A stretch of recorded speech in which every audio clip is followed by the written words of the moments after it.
World, Florida. Dr. Narco Longo. Brought to you by the Florida Department of Magic. Welcome to Florida, baby.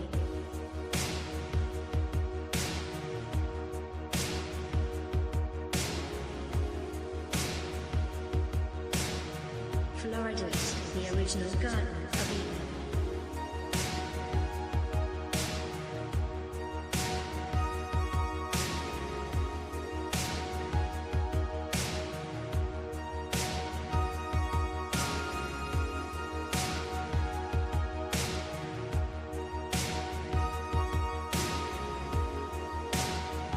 Florida has the highest concentration of freshwater springs in the world.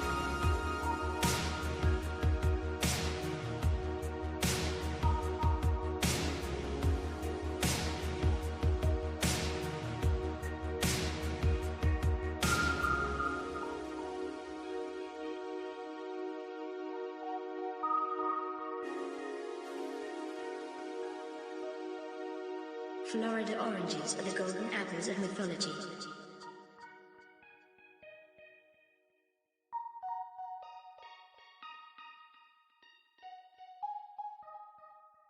A race of giant men once roamed this peninsula.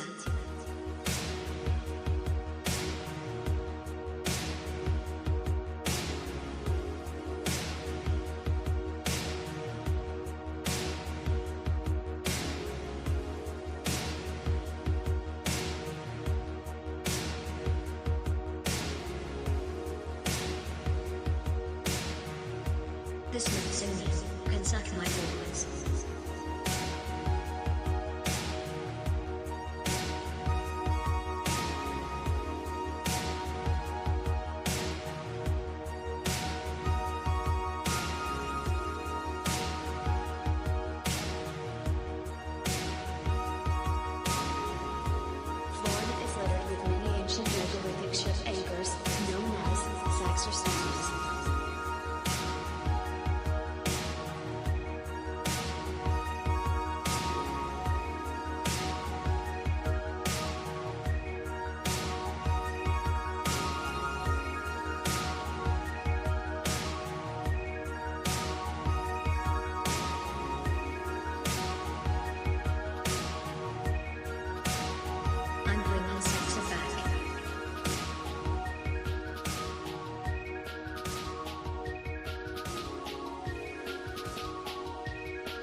Old World, Florida.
Hello. Hello. Yo, yo. Wow. Jeez, that was loud. What was From that? my end? Yeah, a little bit. Oh, sorry. That's okay. So what's up, y'all? Let us know if we're sounding good and looking good. Give us some thumbs up in the chat if we sound good. Say what's up, Merlin. Mic check, mic check. What's up? What's up?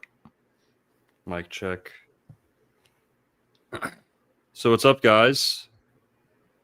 Happy Saturday. I'm coming to you live from the Dancing Elephant Bookstore in Lake Worth Beach.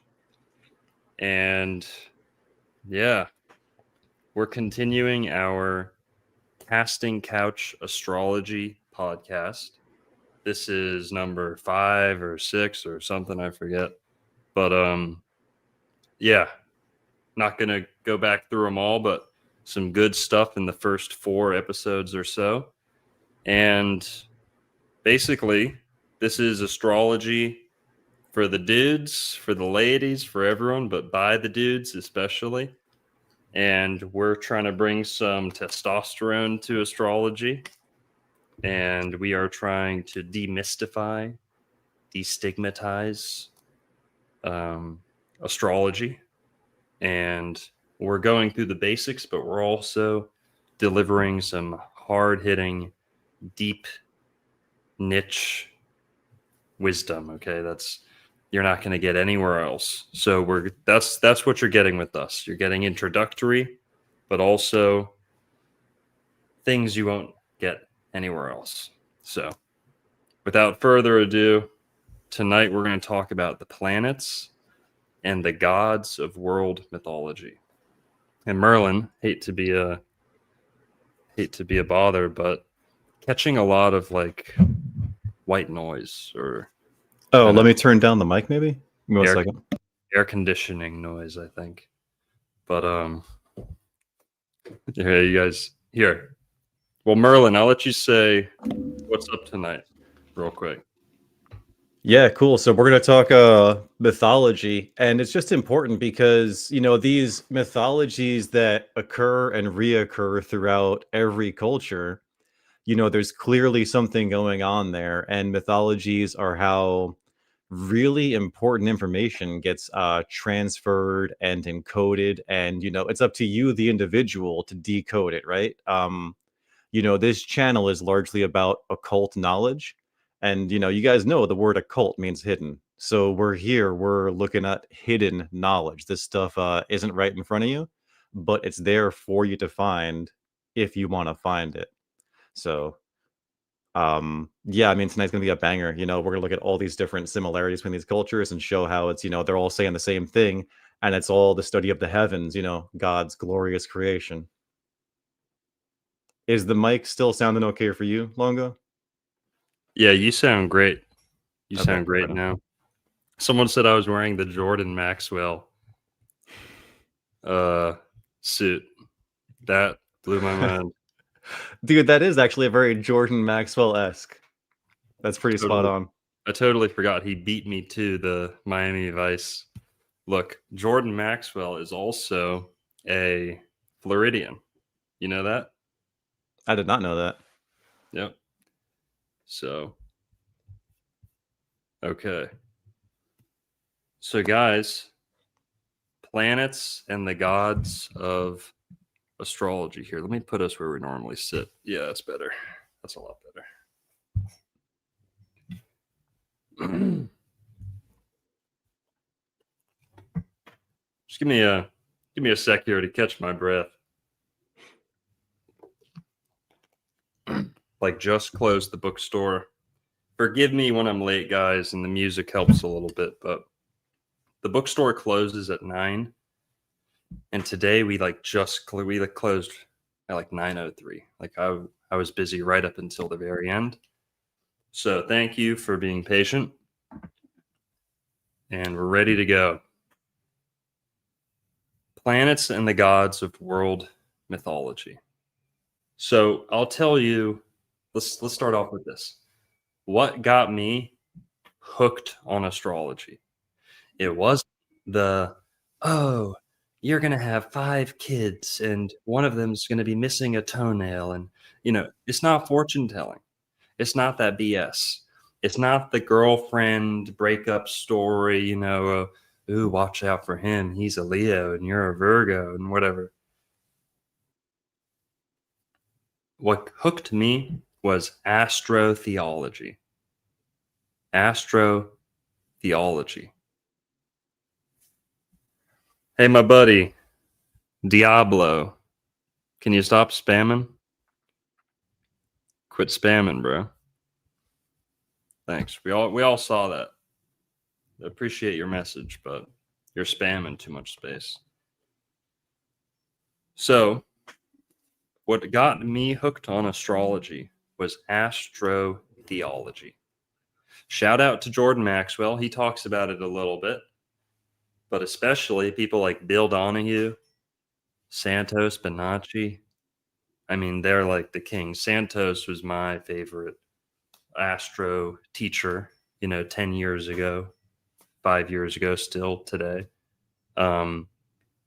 Basically, astrology is the mother of all sciences, religions, and mythologies. Here, let me throw the chat up on screen too. You guys are going schizo. We got 200 people in the chat. Thanks to all you for being here. Let's do this. Let's do a call out before we go any further. Who we got up in here? Who fucks with Santos Bonacci? Show of Italian flags if you fucks with Santos Bonacci. And let's say a show of fish for Florida, because there's no Florida flag emoji. If you fucks with Jordan Maxwell. yeah, and I think Bill Cooper also lived in Florida briefly. But I think Jordan Maxwell is from there. But Santos Bonacci is my fave. Bill Donahue, what was he? He was like... He's up in the Northeast, I think. Yeah, something. But shout out to them too. If you guys don't know them, go check them out. They do a really good job. But thanks for throwing down the Italian flags in the chat. And some fish. Hell yeah, Bill Donahue, respect. And show some oranges. Show some tangerines if you want us to shout you out. Merlin, feel free to shout people out too. I'll keep an eye out. We got Gonzo the Goner here. Good to see you. Let's see an orange wave. Throw some orange in the chat if you want us to say what's up. Got Crispy Skates. Good to see you here. Mar, of course. Good to see you. CJ Trickstar is just typing orange. Centennial Skater. My Cherie. Uh-oh, they're coming too fast now. Watch out. Starfish. Mother Panda, your confused mom. That's a new username, I think. Puzzle Cup. Good to see you. Centennial Skater. Crouton Soggy, what's up? Caveman Juice. Thor at the door, of course. My boy. Paul is a regular. That's another Steve, by the way. Yeah. Surffish. Tiberius, what's up? Gypsy Soul Surfer. I think she came into the bookstore a couple days ago.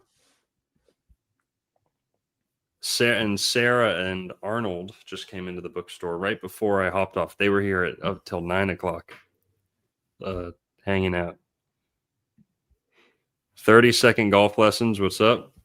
Rick James. IOF Horace. Good to see you. No shrimps in the chat. Nah, kill that noise. Boot him. Mods, ban him. Banned for life. Permabanned. Arc Boy with the 33. Just kidding. Don't ban anyone. Caveman Juice. What's up? Jeremiah Brown. Jeremiah Brown. Good to see you. Top Flight Security, Craig. Paula. Bazak. All right, we got a lot. Jacob Delmonico. Carolyn. All right, guys. That's it. Early bird gets the worm. We're not everyone gets the shout out. Last time we went like almost an hour over. But so okay. Let's get back into it. Astrotheology is what's super cool and what got me hooked on astrology. I'd say it's like the more masculine side of astrology. If you're worried about astrology being like divination, or fortune telling, all right, don't touch the birth chart and any of that stuff. You know, don't worry about your transits or what's going on day to day. That's fine. That's completely fine. And by the way, we're going to have another episode for anyone worried about whether Christians can touch astrology a little bit or study it or dive deeply into it. We're going to have a whole stream on that. And if that's holding you back, I really hope it isn't. But I love astrology. I love the Bible. I consider myself a Christian. Some people maybe wouldn't, but I love astrology. Astrology's in the Bible. We've talked about that a little bit on this stream. But regardless, if you don't want to get into all the personality crap and the fortune telling or what might happen in your future, then just study the astrotheology. And actually, like movies Zeitgeist that try to attack, not really attack, but try to like debunk or kind of Demystify, really. undermine or kind of, you know, Zeitgeist is a documentary that pretty much makes the argument or kind of lets you put together for yourself that astrology Christianity is like a copycat religion, that it's like copying the astrotheological framework of every other religion. That's false. To me, astrology proves the opposite. Astrology, it supports the Bible. It's great evidence for the Bible. It's in the Bible, of course, itself. But astrology validates everything and piles the evidence high in favor of the Bible, in favor of Jesus's divinity, in favor of all this. So to me, it only builds the credibility. Blah, blah, blah. The coolest part of astrology is the astrotheology. And the astrotheology, I'd say, is maybe the more masculine half, right? It's like history versus her story, right? Men like the history, men like the gods and the war and, the greatness and the grandness and stuff like that. So basically, the planets, and here's another good one. If you're a Christian, astrology is how we undermine paganism, because all the lowercase g gods of paganism are the planets of astrology. That's all they are. Your Zeus, your Thor, your this and that, all across the world, the lowercase g gods are the planets of astrology, the wandering stars, the luminaries. That's it, folks. Sorry, pagans. That's what I put the description of this video as. Sorry, pagans. The gods are just the planets. And that might be a good place to start off. But before we get deep into it, Steve, sorry. Scratch that. We got a caller in named Steven. Bye, Steven. Sorry, I can't take your call right now.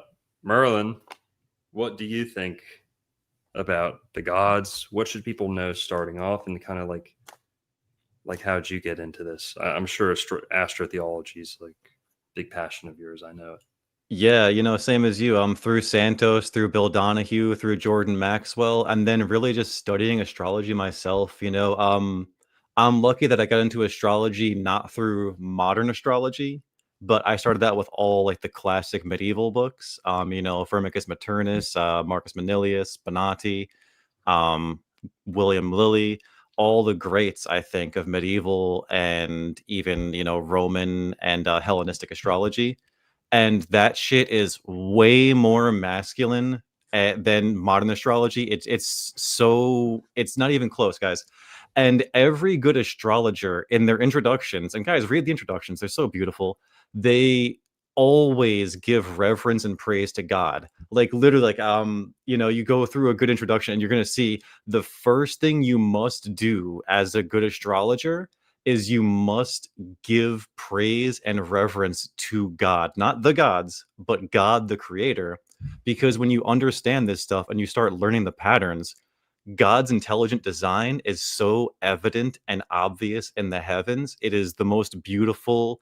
It is the science. The word science means knowledge. This is primo knowledge. It's just the best. There's nothing better than studying the heavens. I've found nothing in my life anywhere nearly as rewarding as studying the heavens. So that's my thoughts on astrology. It's just the shit, bro. Totally. So guys, let's just get into it. Let's learn about the planets a little bit and how they really are the gods of world mythology, the gods of paganism, lowercase g gods. And God, uppercase G, is the one good God in heaven. All this other stuff is creation. So this is something this is kind of like a flotation device that we can maybe kind of save some of the pagans and atheists maybe with.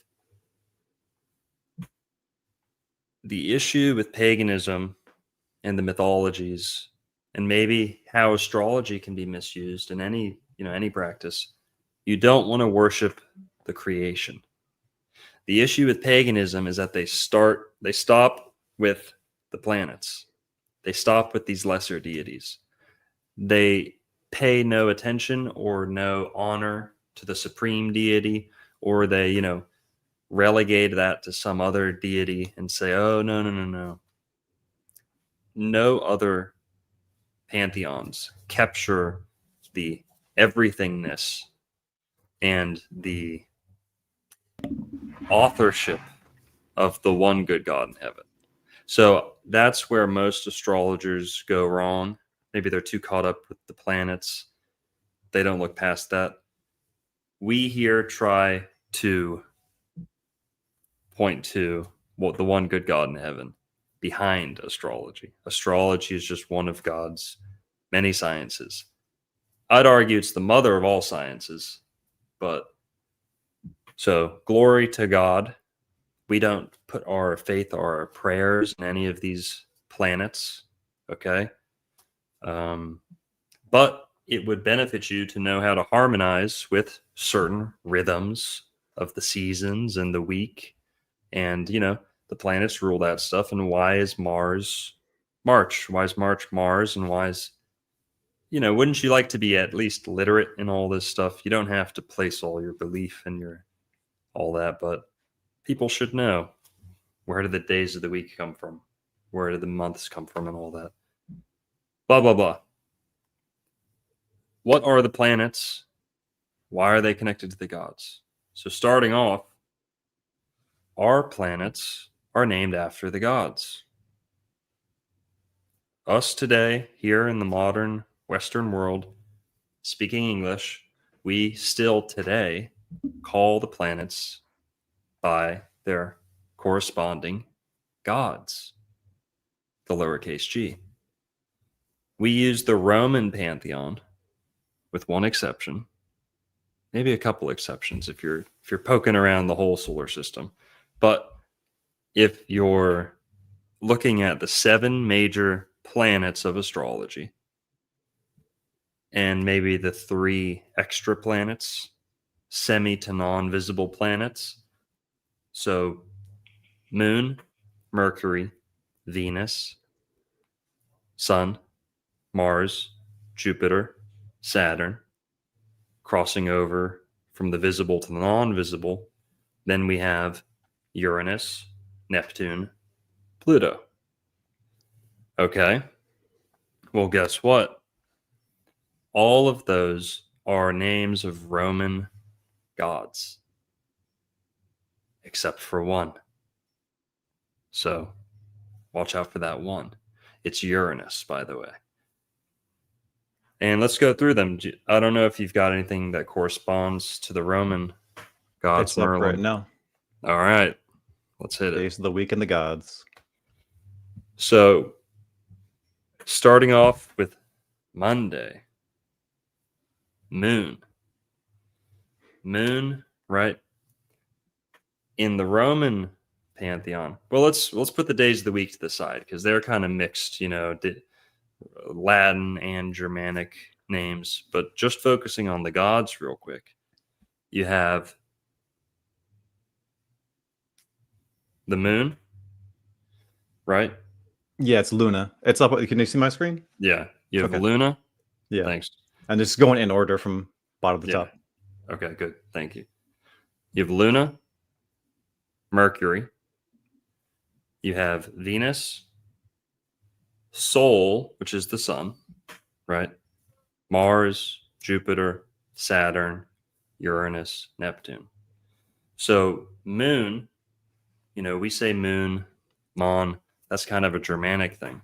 But if you speak Spanish, luna, lunes, That is the moon goddess, the Roman moon goddess. Mercury is, of course, the god, Roman god, who goes in between the gods and man, right? Venus, goddess of love, beauty, Roman goddess. The sun, Sol, right?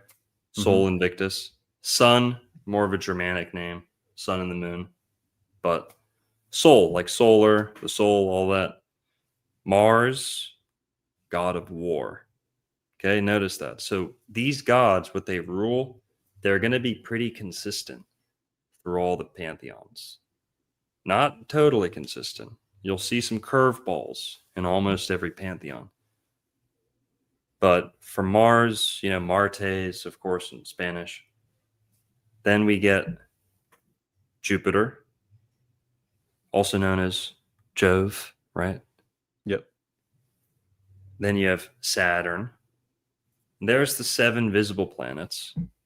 And by the way, Jupiter's the god of abundance, right? Fortune, the jackpot. Saturn's the god of time, constriction, punishment, death, judgment, all that. But those are the 7 visible planets.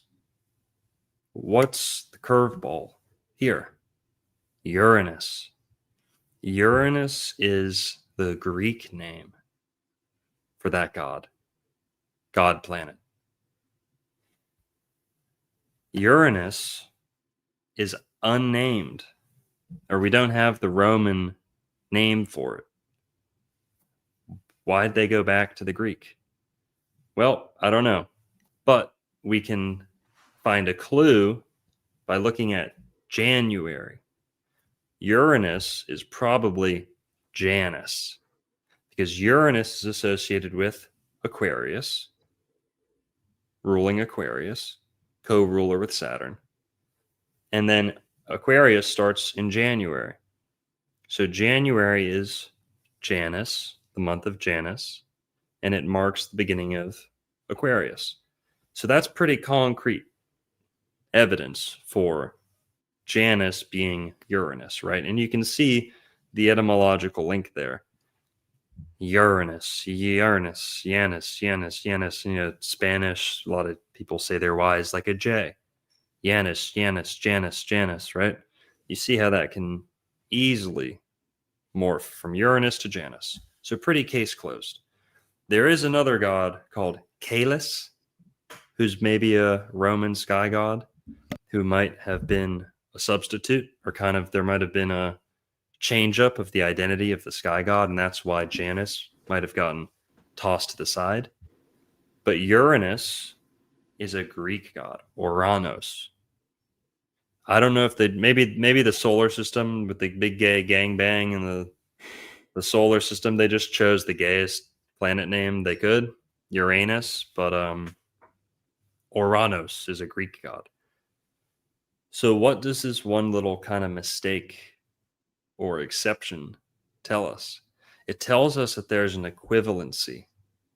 There's a correspondence between the principal deities of every world religion, or pantheon, whatever you want to call them, mythology, and the 7 visible planets, and perhaps the 3 semi or non-visible planets.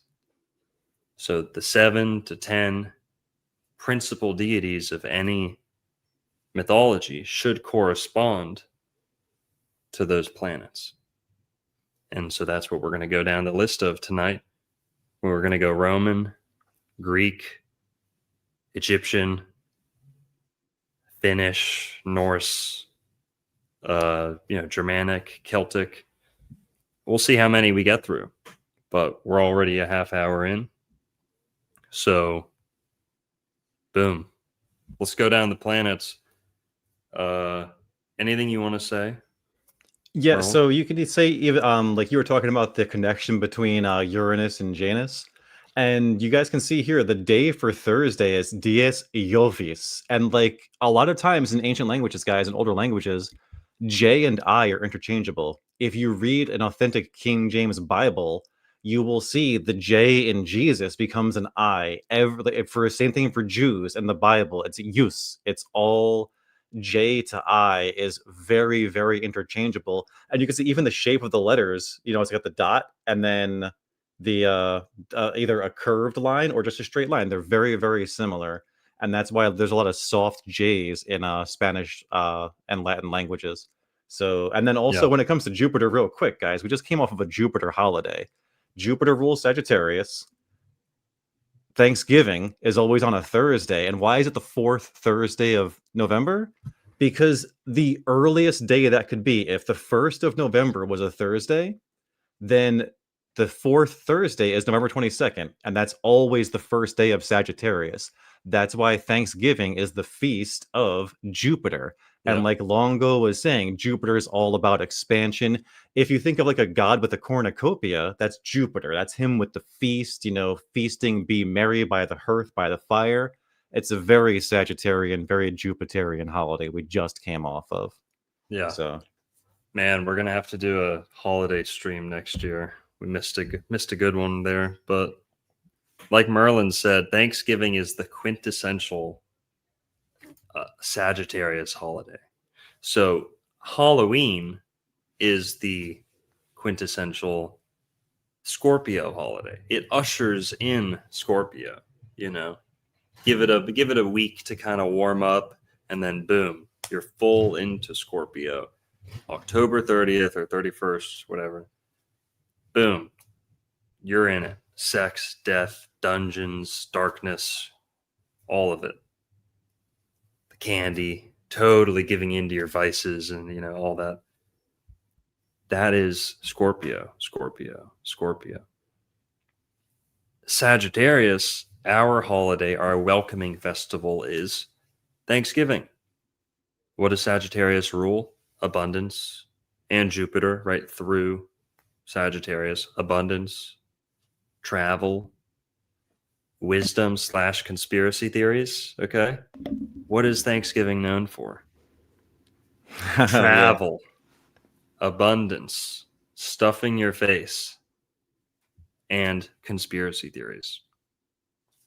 Pretty interesting. So that's the Sagittarius holiday. Like Merlin said, always on a Thursday. That's Thor's day. So let's go down the days of the week real quick. Monday's Moon Day, right? And Luna, if you speak Spanish, this is Lunes, Luna Day. Luna, also, thanks for putting Diana in there too. These are two potential lunar goddesses. But Luna, of course, is, overwhelmingly. Yeah. Mm-hmm. And Luna is, you want to say anything about Luna, Merlin? Not just the very, very obvious lunar god, and then there we see, Yeah. Monday is Dies Lunae in Latin. These are all Latin days of the week for the Roman pantheon here. Yeah. Mercury is the god of information, knowledge, learning, communication, sending messages, right? Mergers, the two things coming together, right? You see that? Merge, right? Merchandise, merchant, all that. Commerce, Mercury. So that's Mercury. You go to Venus, love, beauty, like we said before. Also vanity, right? You get vanity from Venus, right? Vain, like, Venus. And you're going to see that through many of the different pantheons. So, okay, Mars, Jupiter, Saturn. Most people know what these gods rule, but Mars is the god of war, of course, competition, discipline, things like that. Jupiter, king of the gods. King of the gods, right? And abundance, fortune, like we said. Saturn, Satan, the bad guy, kind of. Time. Yeah. Well, okay. So here we're talking about Uranus. Let's cross over to the Greek pantheon and show people how these correspond. Sure thing. And real quick, someone in chat asked a good question. They said, what order is this list in? You're going to see every slide today, guys. It's in the order of Moon, Mercury, Venus, Sun, Mars, Jupiter, Saturn. And that's just the planets astrologically and in reality from Earth to the outermost orbs of heaven, the outermost spheres of heaven. So, yeah. So we're at the Greek. yeah, this is the Greek So- pantheon right here. We get Luna. And remember, the Greek is more ancient than the Roman. Okay. Bach Saga might not agree with that, but the Greek is more ancient. So the Romans took inspiration from the Greek. From the Greek, we get Luna from Selene. Selena, Lena, Luna, right? That's a direct kind of evolution there. Just changing the vowels. And those are very interchangeable. Yep. Here, I'll put us to the side over here. Now, Mercury comes from Hermes. So from Mercury, we get Hermes inspired Mercury, at least a little bit. You see the 100%. right? A little bit of kind of anagramming going on there. Merc. Hermes, we get words like hermit, hermetic, right?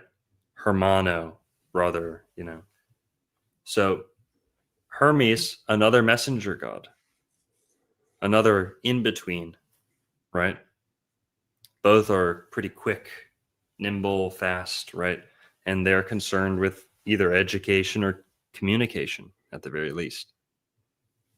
And Hermes is the same thing, attached to the same planet.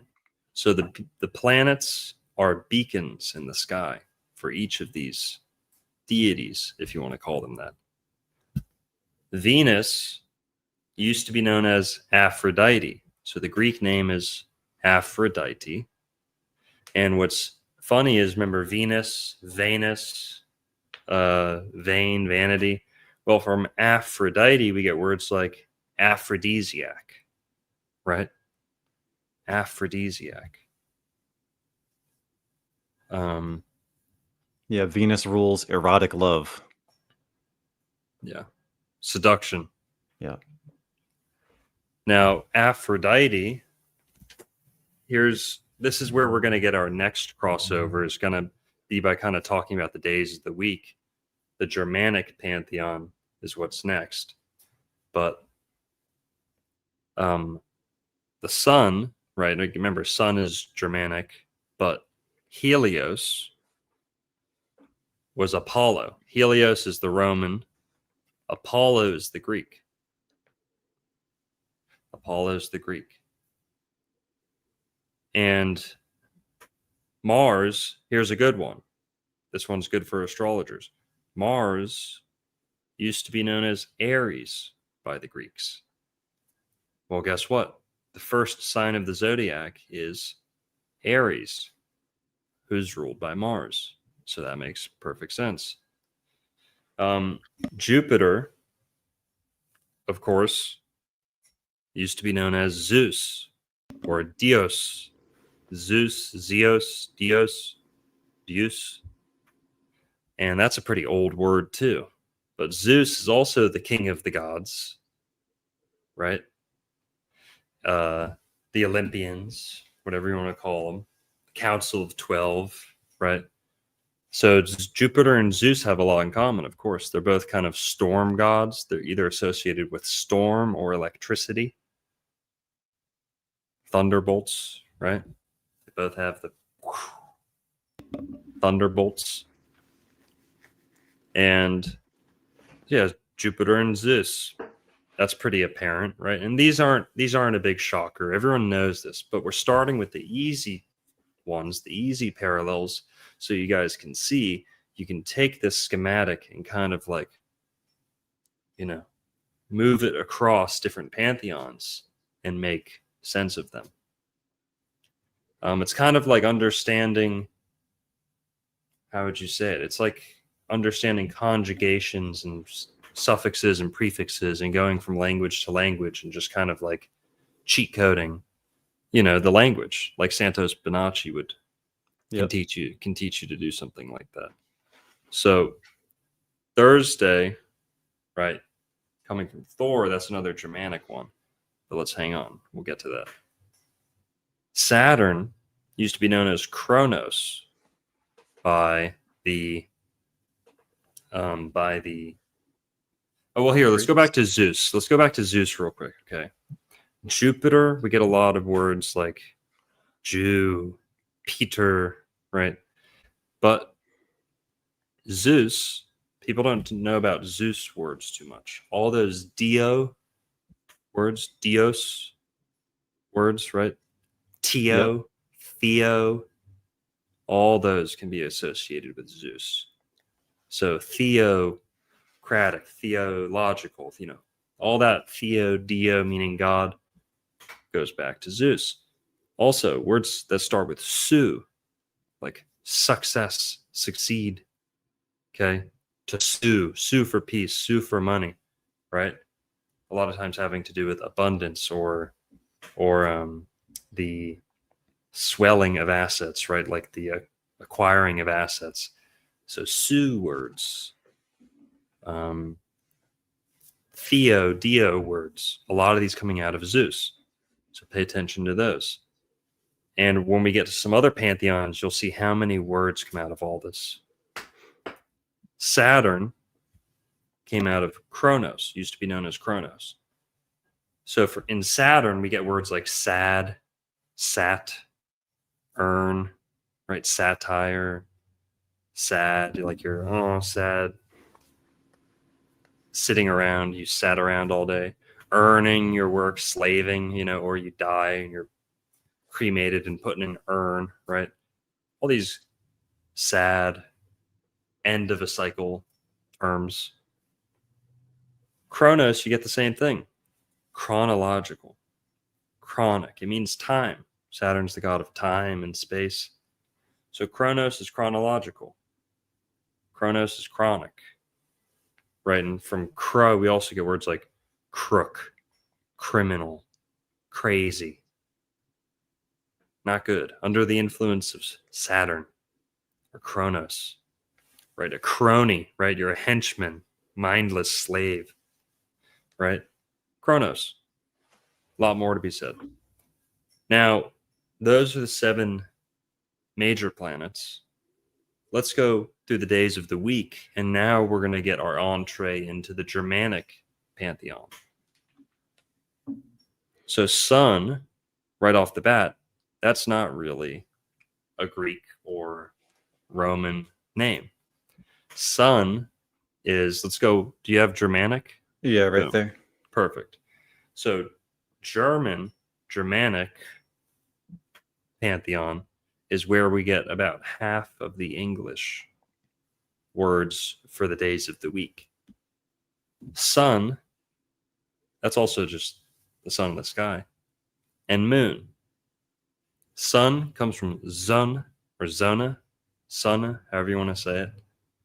And then moon comes from either Mon or Mani, right there, who's a goddess.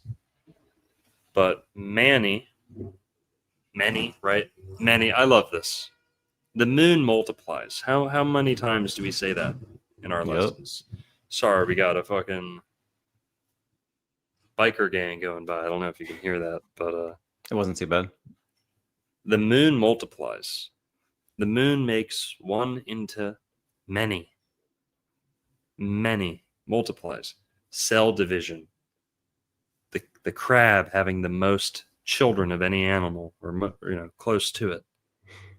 millions of kids for one animal. That's many, many, Manny. Manny is the name of a moon goddess. Could we pull her up on Wikipedia? Sure thing. Yeah, actually, you keep that up since you've Okay. got that. I'm Yeah. gonna look it up. All right. So while you're doing that, yeah, like guys, the women's menstrual cycle or moonstrual cycle is obviously ruled by the moon. The lunar cycle is 28 days around the zodiac or 29.5 days new moon to new moon. And that's how women manifest or moonifest new souls into this realm. So it's literally all through the moon, this multiplication that Longo was talking about. Yeah. Manifest. Manny is another way to say moon. Moon goddess. So that's where we get moon, moon day. Money, even the moon rules money. Manny, Want more of it. mana, right? I mean, goes on and on and on. So that is your moon goddess, where we get Monday from, and the word moon in general. Now, moving on, you have the sun, right? Here, let's do this. The name I got was Sontag for the sun. Soul. Soul, there we go. Sun or sunna.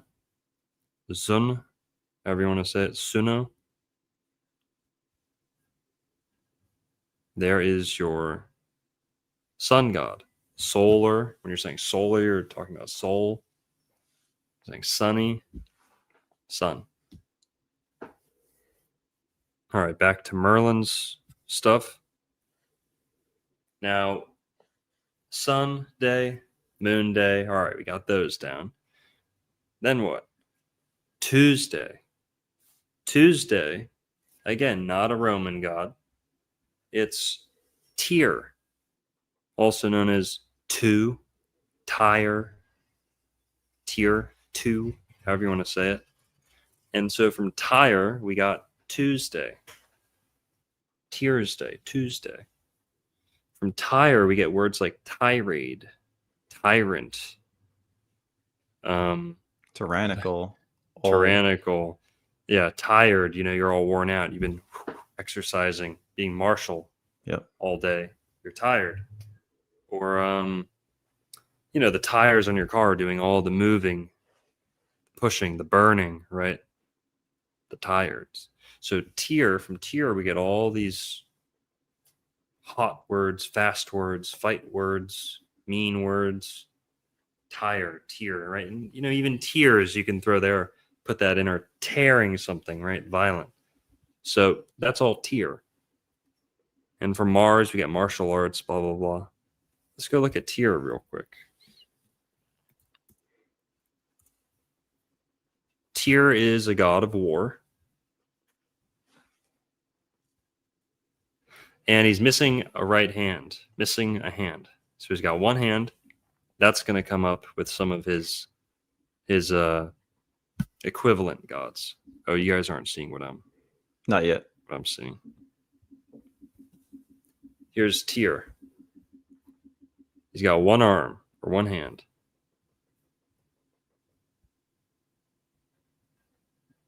Yep. Here I'm gonna throw a little music on.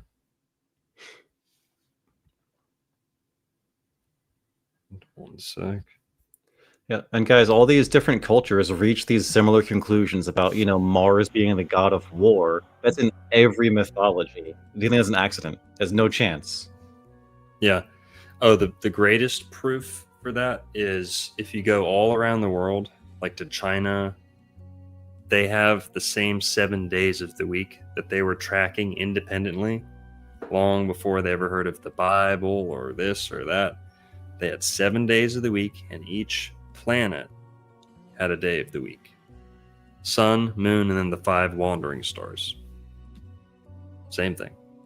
They called them, the metal planet, the water planet, this and that. It's just the same planets. So from Tyr, we get Tuesday. So now we're on the Germanic pantheon. Okay. And we can go back to your list. We could also do the Egyptian next, but the I didn't Germanic. get that slide. Sorry. That's all right. I got lists. Cool. I got lists on lists. Nice. I was making these lists long before I ever made my YouTube channel. All these like astro schizo correspondences. So Germanic gods, we got Mond, Mano, Mani, already talked about her. And Tyr, so we're at Tuesday. That's Odin. Tyr. Now, next is Wednesday. Wednesday would be Wotansday or Wednesday. Wedden. Wotan. This is Odin. Now, people aren't going to like to hear this. Wednesday is Odin. Odin is Mercury. I already know there's going to be a 1,000 million crying neo-pagans in the chat saying, Odin is the supreme deity and Woden is this and that. You know, guys, the seasons are all different up in the north. Some gods go, take a back, kind of, go kind of a backseat role. Some other planets come up to the forefront. Odin is just Mercury. Why the Vikings and all them put such a big emphasis on Odin? I've got some theories. There are theories out there. But that's not what we're talking about right now.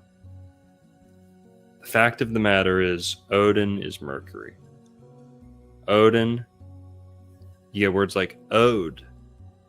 From ode, you owed me money. That's commerce, baby. That's Mercury. You're owed something. If I want to make an ode to a person who fell in combat or an ode to my favorite flower, that's a piece of writing or a song or a creative piece of writing, a poem. That's ode. Ode to Viceroy, ode to this, ode to Coca-Cola. Okay, my favorite song. Ode to, it's in honor of something, and it's poetry. Yep. That's Mercury. From Odin, we also get words like audio, education. From Odi and Eddie, we get audio, education. The din, what's the din? Din is the din of arms, hearing all the swords clink and, shing, shing, clang, clang, ding. That's the din of arms. The noise. That is the audio. That's Odin. That is, boom, that's Mercury, guys. So Odin represents a lot. Yeah, odor. I don't know how we can work odor in there, but maybe Mercury rules all the senses. Who knows? What do you think, Merlin? Well, yeah, now Wednesday is ruled by Mercury, and think about that, right? On Tuesday you have Mars, on Thursday you got Jupiter. So Mercury is neither a benefic nor malefic planet. It's neither male nor female, so it's literally in the middle of the week. Okay, do I go good or do I go bad? Do I go male? Do I go female? It's very much in the middle. And all of these different languages, you'll see, guys, in German, it used to be Wodensdag, but in modern German, it's Mittwoch, middle of the week. And same thing for Finnish and Norse. You'll see they kind of switched up their days of the week from planets to just different, either numbered days or a midday for Wednesday. And that's the same in 3 or 4 different languages. So, and even that goes back to Mercury being in the middle, either or. It's very mutable. It's the most mutable planet there is, and that's what it's all about. Yeah. And you mentioned that Saturn is the timekeeper. Guys, here's some deeper astrological gravy that this you will not hear from any other astrologer. I guarantee. Maybe I don't guarantee it, but probably not. Saturn just finished retrogressing, as did Mercury. Mercury finished retrogressing moments ago. So both those planets are done retrogressing. Saturn, every time Saturn goes back 7 degrees exactly. And Saturn is the 7th planet. in Hebrew, Saturn was called Shabo, which means 7.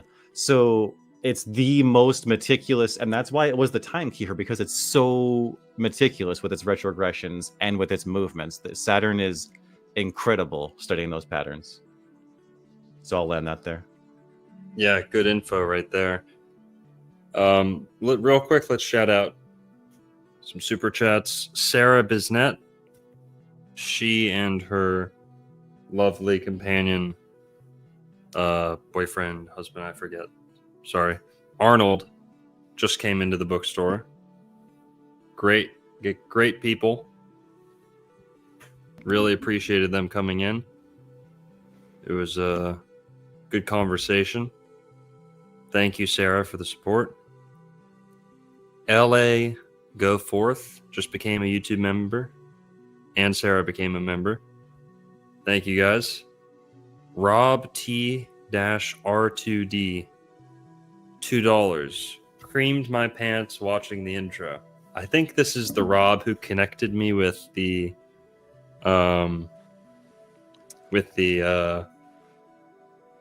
what's his name? Eric Arval of the Return to the Land movement. I had a good conversation with him. And so I think that's the Rob who put us in touch. If so, thank you, Rob. Oh, nice. Yeah. You talked to the Return of the Land guys? I talked to Eric. Nice. I think Arval is his name. AA. Yeah. Arval. Yeah. RTTL. Yeah. Shout out to them. Yeah, they got brought up a few streams ago. I remember that. We're on the German Pantheon part right now, I guess. That might be relevant to them, maybe not. But yeah, I had a good chat with him. He's a smart guy. He's scary sharp, smart, well read. But it's good being younger than people. There's always an excuse to not be as super smart as them. But yeah, he's a smart cookie. And thank you, Rob. All right. Saturn. We talked about where we stopped at Odin. Okay, we stopped at Odin. Venus. Venus is the Roman. We talked about Aphrodite. Now watch this. From Aphrodite, we have a nice smooth link to Freya or Frigg. Aphrodite. You see that phonetic link? That's strong. Fruit. Fragile. Fresh. You see, this is very Venusian, right? Freaky. Free. The freaky. Free. Thank you, yeah. Being free, open, and loose. Yeah. So that is Freya. And we get Friday, which is Venus, Viernes. Freya is Friday. So, people say the names of the days of the week every single day, and they never bat an eye. They never stop to think. Look how entrenched we are, immersed in the astrology and the mythology, and people take it for granted. Now, that is Freya. Freya, let's go look at her real quick. And you can see, guys, like, that's why the weekend feels so good. When Thursday rolls around, ruled by Jupiter, the greater benefic, it rolls right into Friday, ruled by Venus, the lesser benefic. That's one benefic after another. It feels so good, Thursday and Friday. It's beautiful. And you feel free. You're let out. You're free on Friday. Okay? That's Freya. Freya means the lady, goddess associated with love, beauty, fertility, sex, war, gold, magic. Yeah, That's Freyja. Freyja, Frigg. But now going back. Whoops, didn't mean to drop Merlin there. Then we go to Mars. We talked about Mars. Tyr, Tuesday. Jupiter. Here we go. Jupiter is Thor. Thor. From Thor, we get Thursday. Now, what are some other Thor words? Okay. We talked about Zeus, right? From Thor, we get thorough. Right? Thoroughbred. Thorough. What other words? Through. Throw. Thankful. Thoughtful.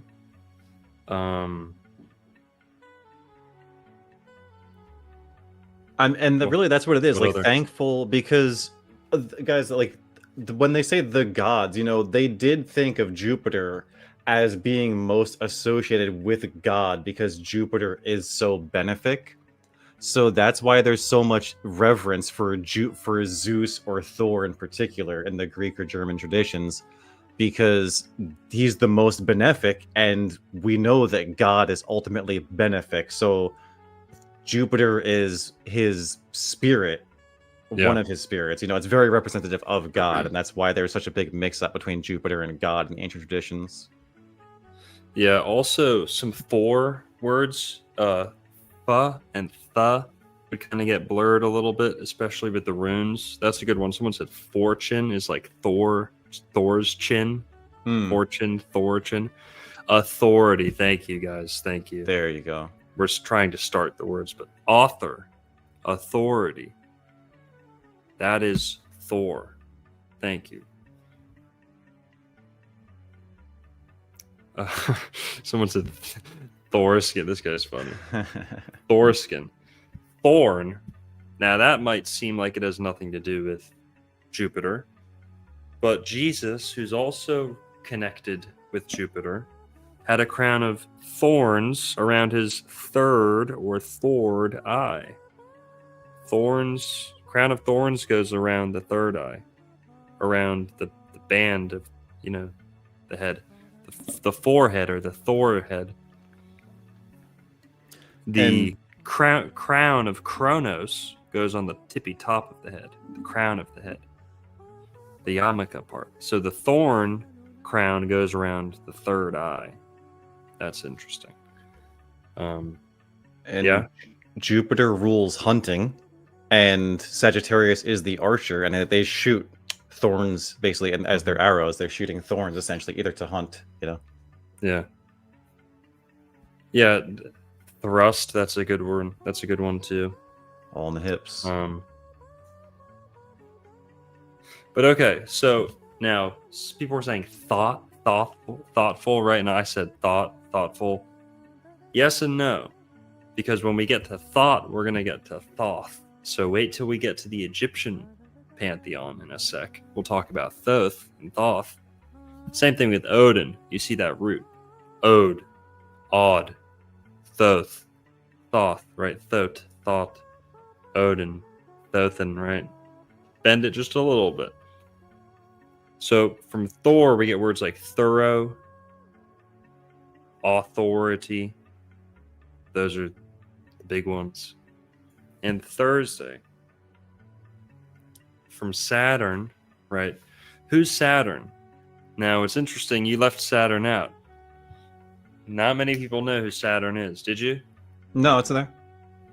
Well, the god of Saturn is Loki. It's Loki. And I guess that's more of the Norse pantheon. But yeah, they would usually fill in Saturn with their own version of Saturn.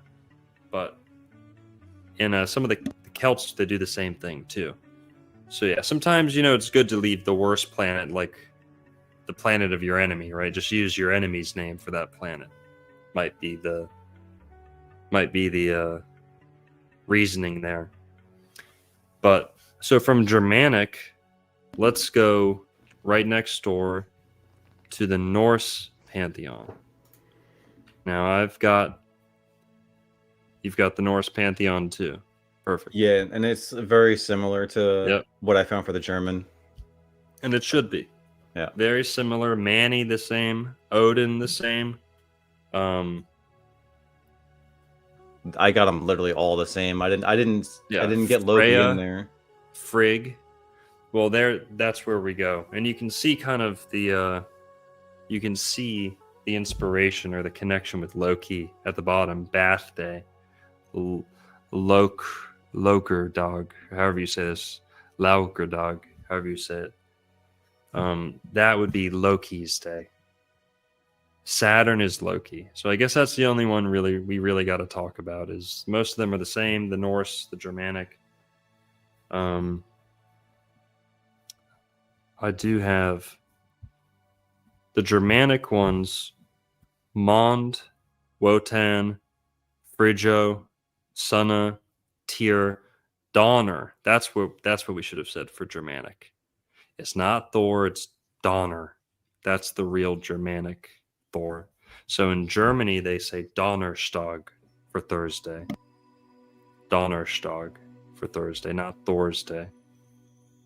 And then for Saturn, here's a good one. Oh, man, I should have been looking at my list. Sorry. You're good. Anglo-Saxon, Crodo. Here, let's go over here. Oh.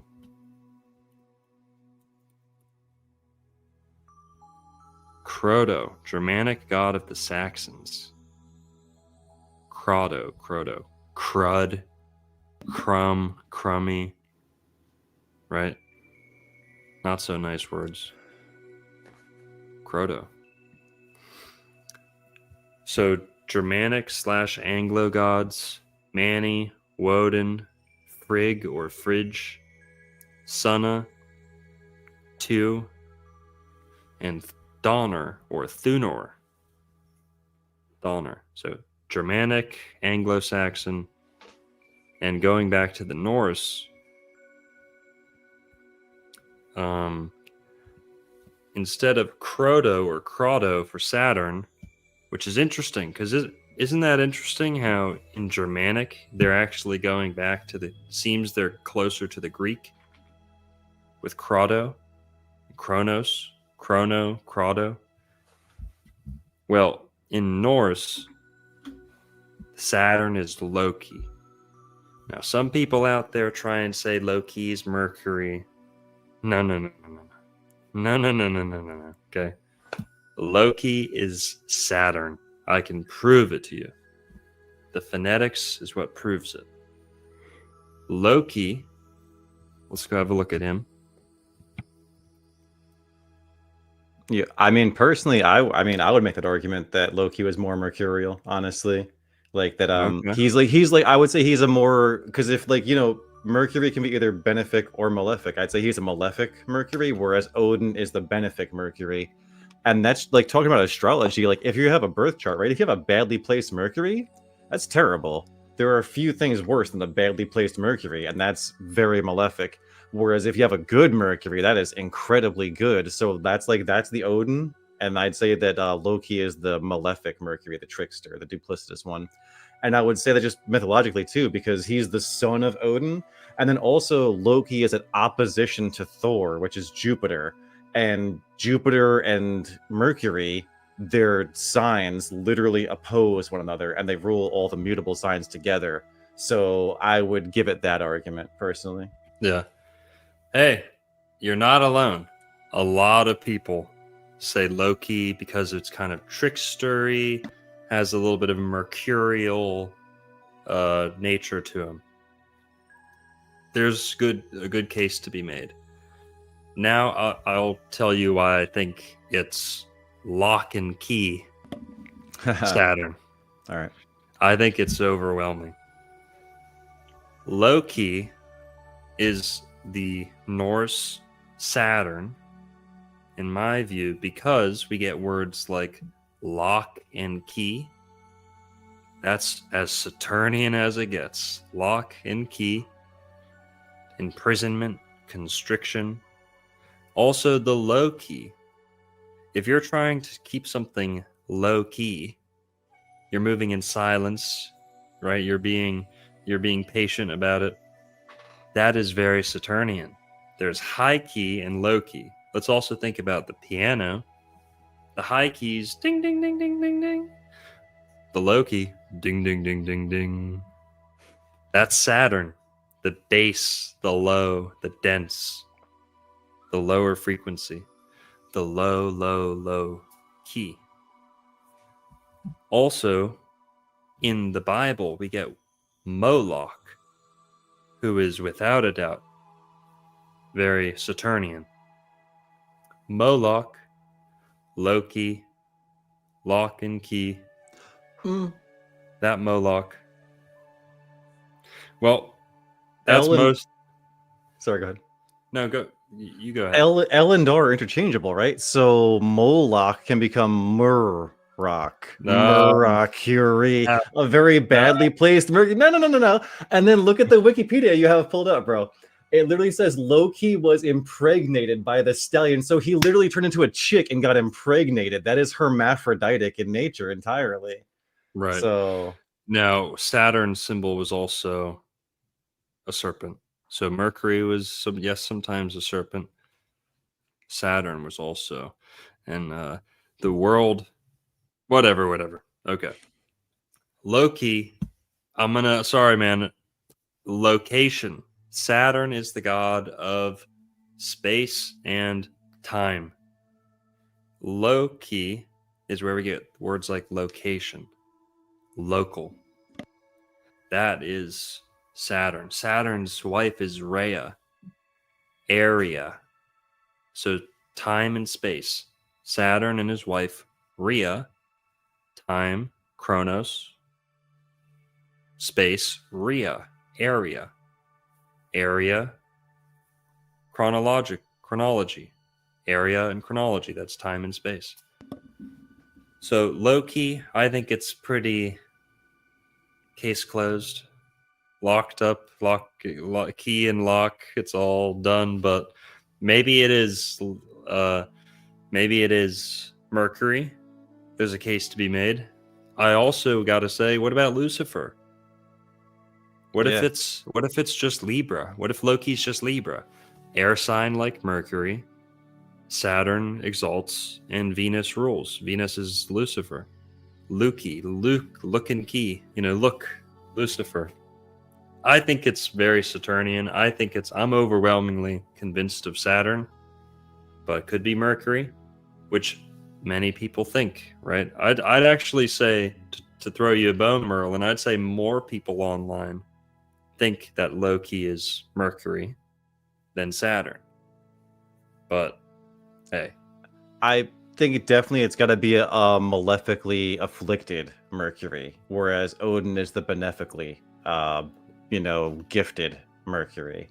Because Right. it could be like how horrible like a Saturn Mercury conjunction could be, or a Saturn Mercury square opposition. Like again, like these aren't like horrible, life ending things, but they do present challenges, especially a Saturn Mercury conjunction. That's a rough one for sure, and that is I would say very Loki esque. Right. Also, well, okay, whatever. We'll get to that later. So we went Germanic, Norse, talked about Anglo a little bit. Do you have Egyptian? Can we do Egyptian? I don't have Egyptian. I got German. It's pretty much Finnish. I got the Hindu. Let's do Egyptian real quick. That's all right. I got them written down, and we can just go one by one. The Egyptian gods are kind of hard to sort out. Number one, a lot of gods either have Horus or Ra attached to their name, which just makes it confusing. Then there's also Horus, Osiris, Set, which is kind of like their own pantheon in a way, kind of set aside a little bit. But I kind of tried to do my best. If we've got any Egyptian experts, please feel free to correct us in the comments.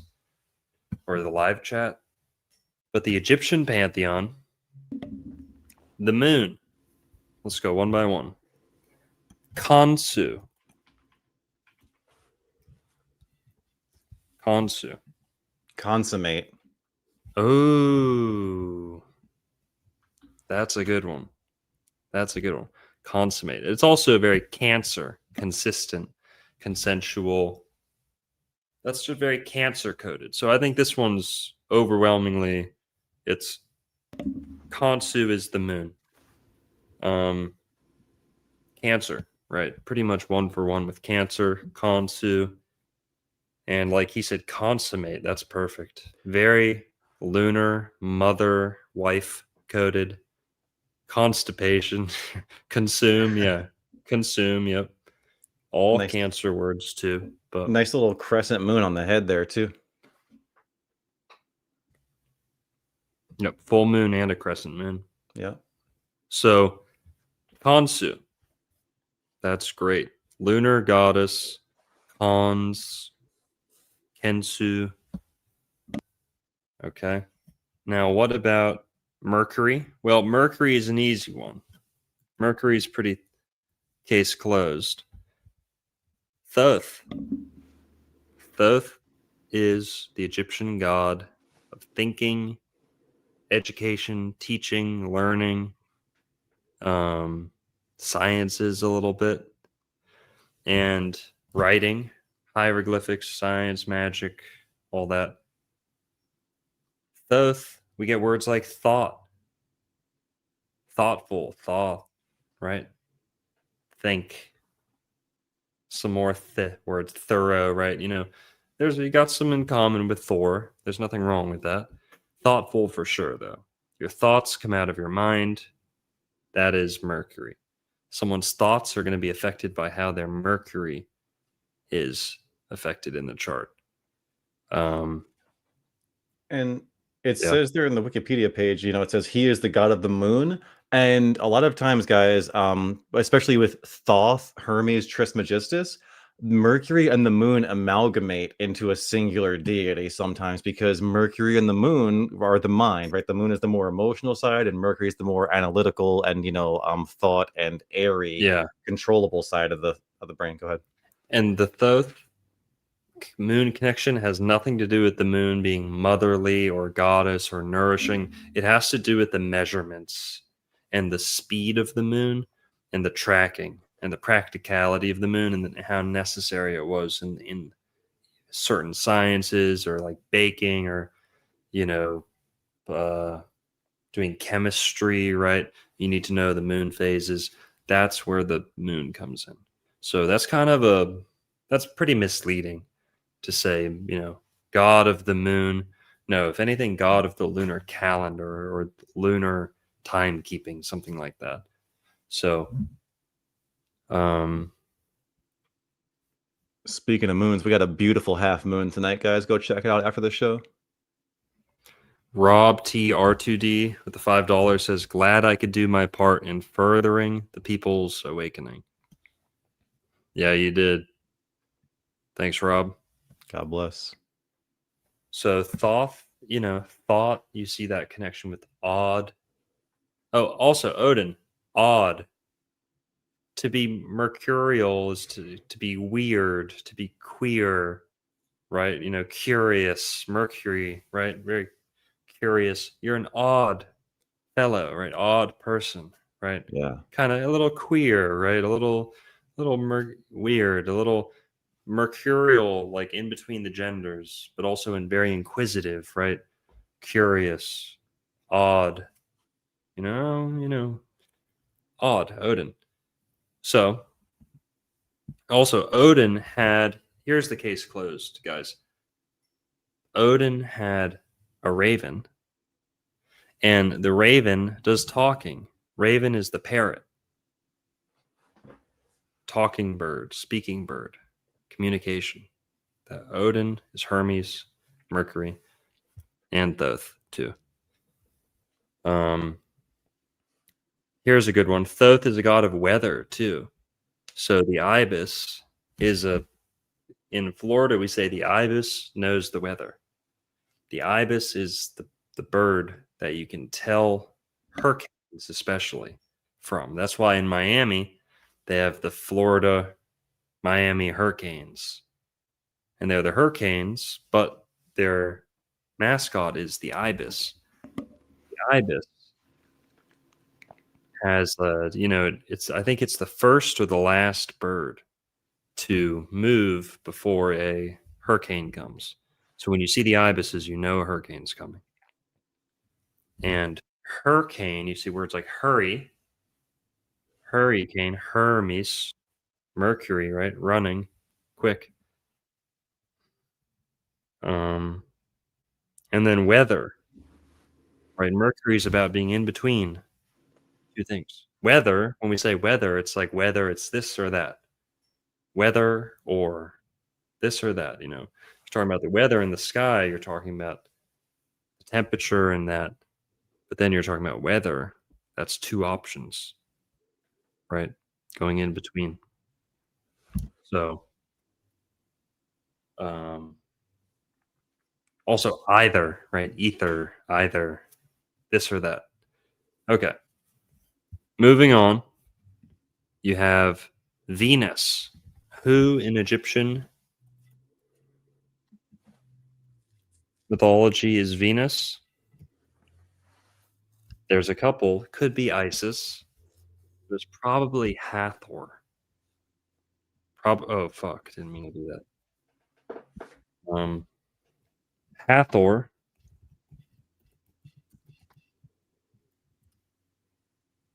Major goddess in Egyptian mythology.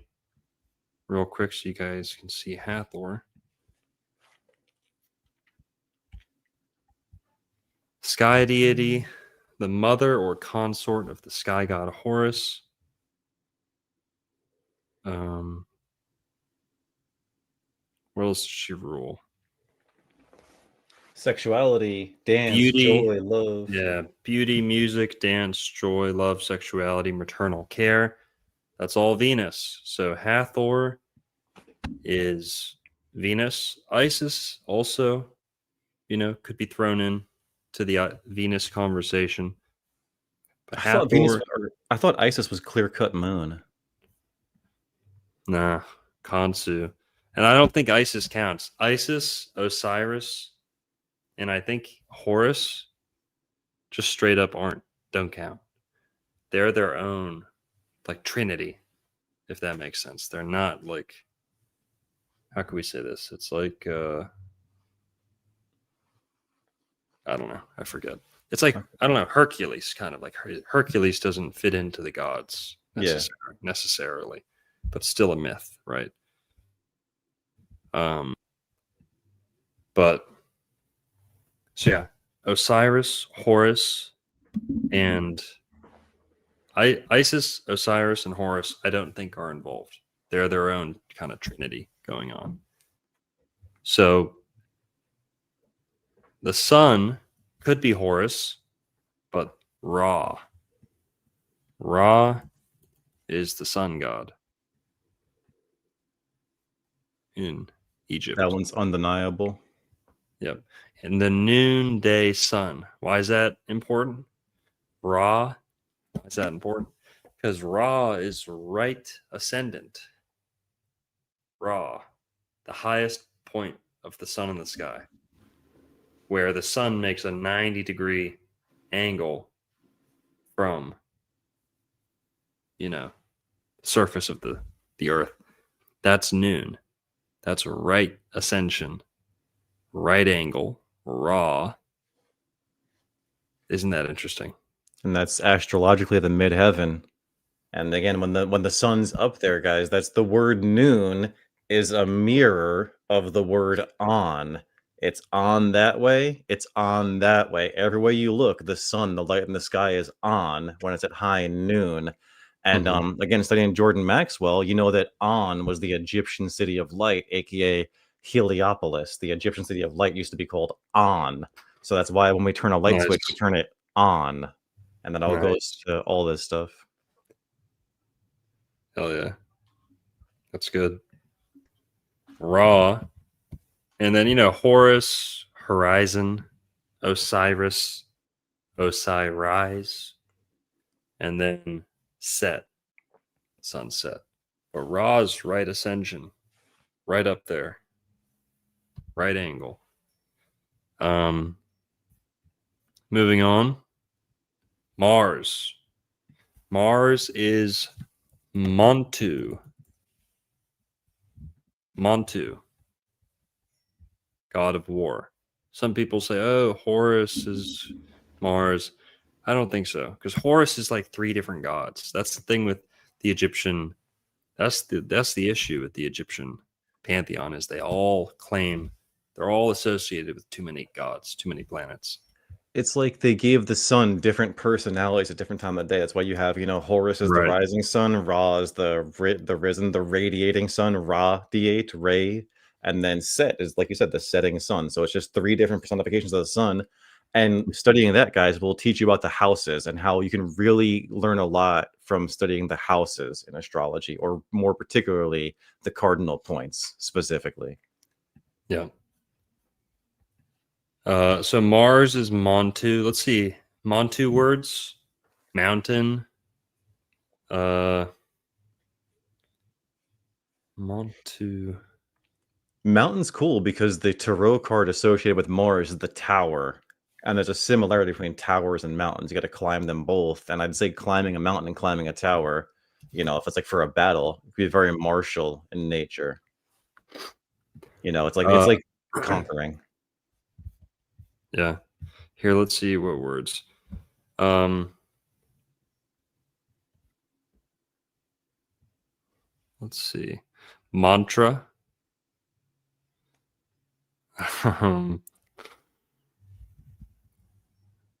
Montage.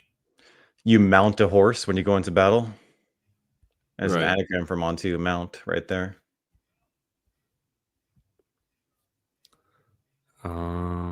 I kind of see taunt in there a little bit. Mont. I'm trying to look up Mont words. There aren't that many good ones. It is But, Egyptian. yeah.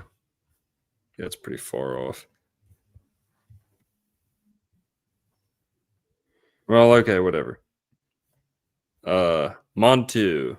Not a whole lot to say. Not a whole lot to say about Montu. Well, what it Not a says big not a big Montu guy personally, but it says right there, he's the embodiment of the conquering vitality of the pharaoh. So Mars is all about conquering things.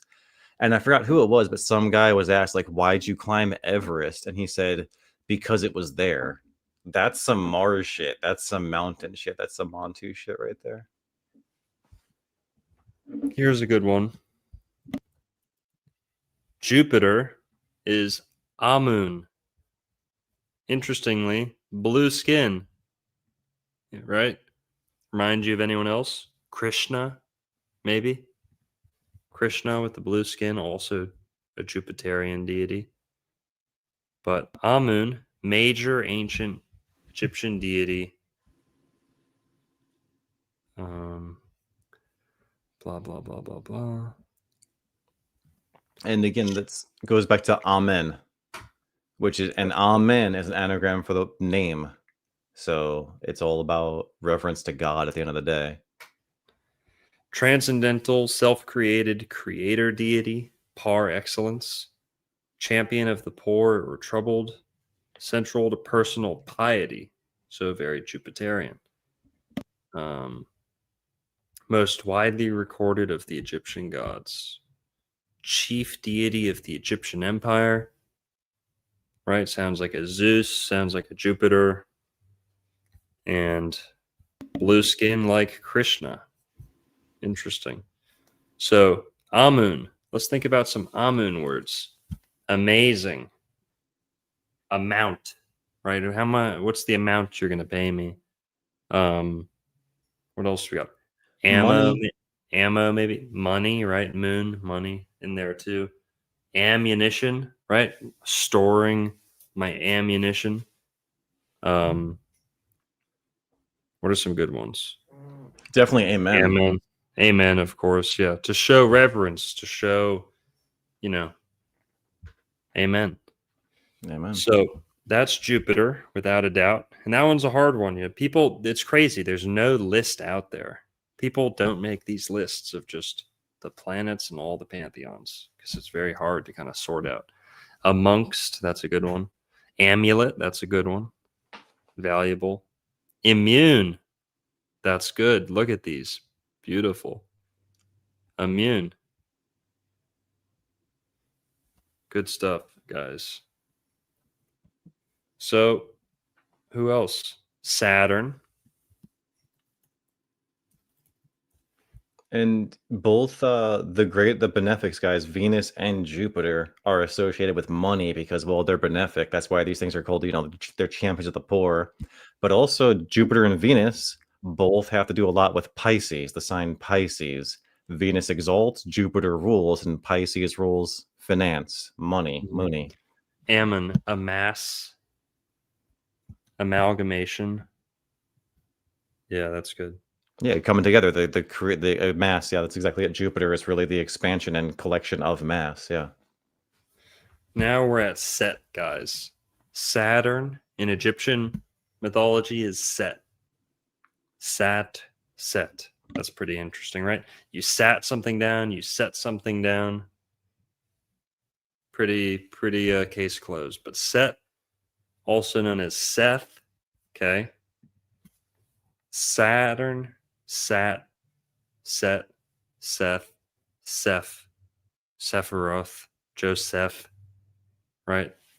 Father Joseph, Mother Mary. So Joseph, Maria, that's Saturn and Rhea, Kronos and Rhea, and the child. But okay, Set, Seth, god of deserts, storms, disorder, violence, foreigners. Ugh, not good stuff. Foreigners. Oh, not the foreigners. Desert, storms, disorder, violence. Not the foreigners. No. I'll take storms. Except for the Latina baddies. We'll take more of those. But just kidding. He's not kidding. So if they can speak English or listen to English, they can obey English. You don't have to speak English. Just obey English. Okay. Limpia. Mas rapido. Moving on. And guys, when the sun sets or when the sun falls, who exalts? Who exalts when the sun falls? Saturn. Right. The sun sets and Saturn rises. Saturn, his power increases when the sun sets.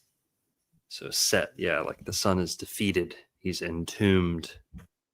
Moving on. Set. Here's a good one. So Uranus in Egyptian, shoo. When you are trying to shoo a fly away, you got to put your shoes on, right? Egyptian for Uranus. Janus. Isn't that interesting? Shoo.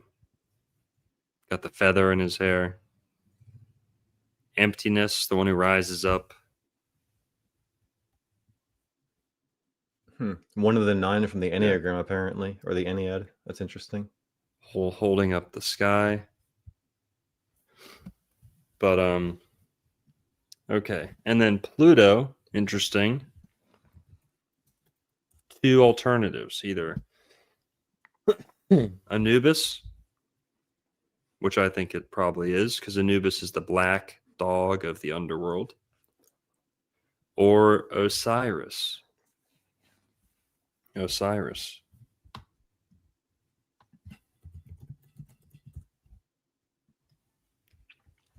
Probably Anubis, though. Like I said, Osiris is kind of in his own class with Horus. and Isis. But I don't think they're planetary. But Yeah. that's most of the Egyptian pantheon. I think we just missed Neptune. Who's the Egyptian god of the ocean?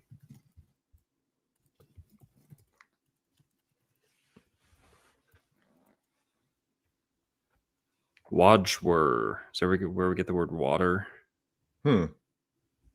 Wajwer. Water. Wade. Water. Who knows? But okay. Whatever. That's the Egyptian pantheon. Now where should we go? We did the Roman, we did the Greek, we did the Germanic, the Norse, Egyptian.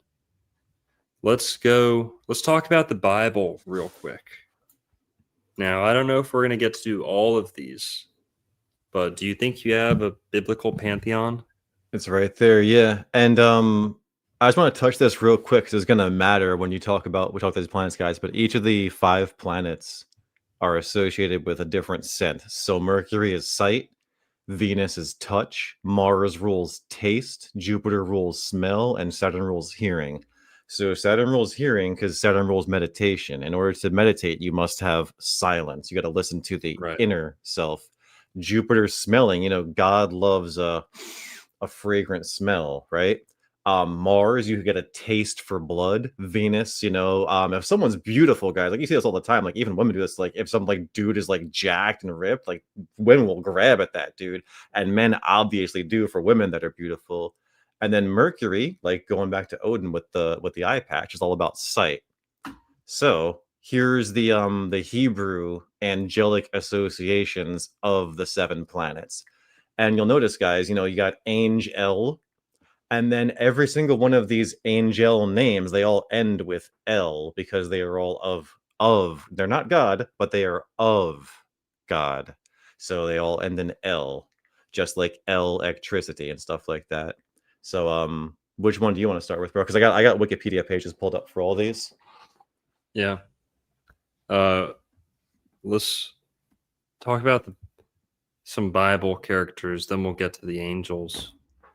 Michael defeats Satan.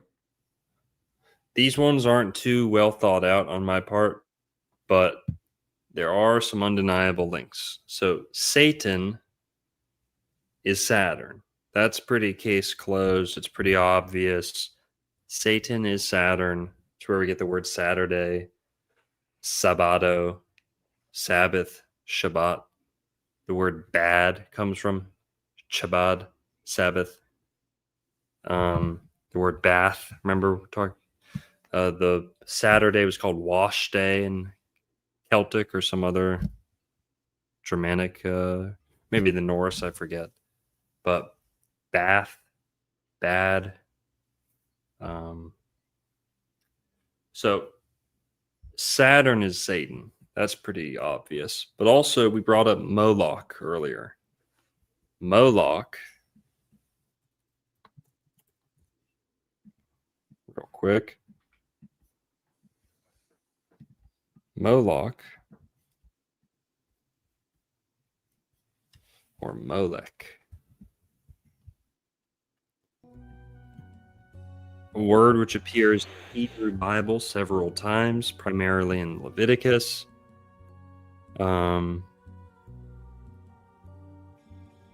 Yeah, so like we were saying, Moloch, lock and key, like we said with Loki, but also mole. Mole means dark, right?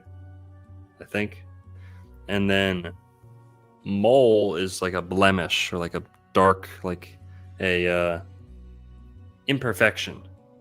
Saturn rules imperfections and scars, marks, stains, blotches. And that's kind of what a mole is. So mole lock, right?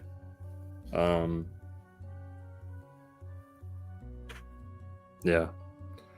What else?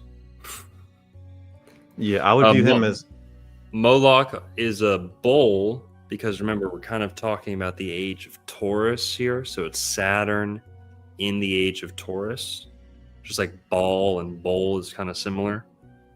But Molech, you also get words like Molech and Malek, or Malachi later, right?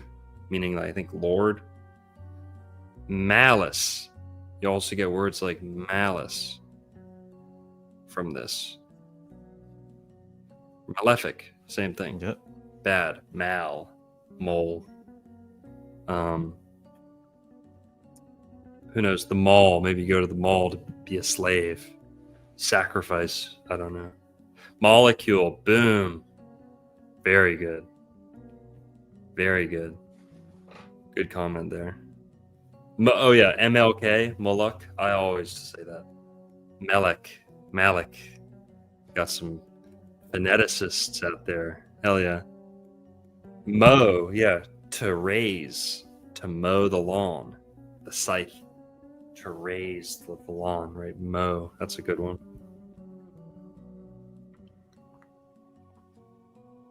Good job, guys. Yeah, guacamole, same thing.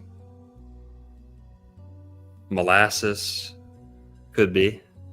Slow, it's very slow and addictive, right?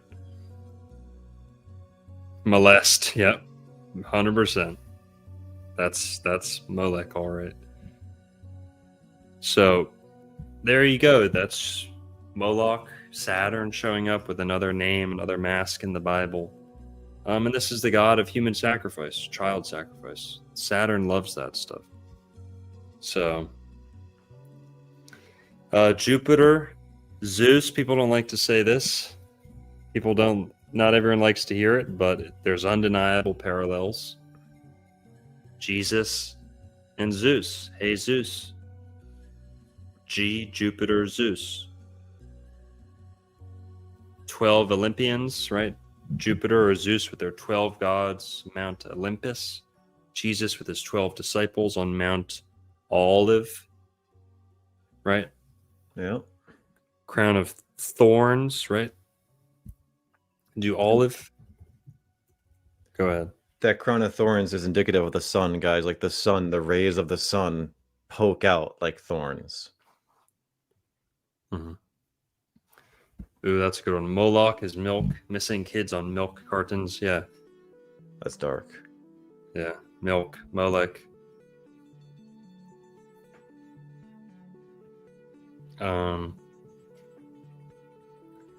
So Zeus, hey Zeus, Dios, Jove, also Jove, right? You get words like love, joviality.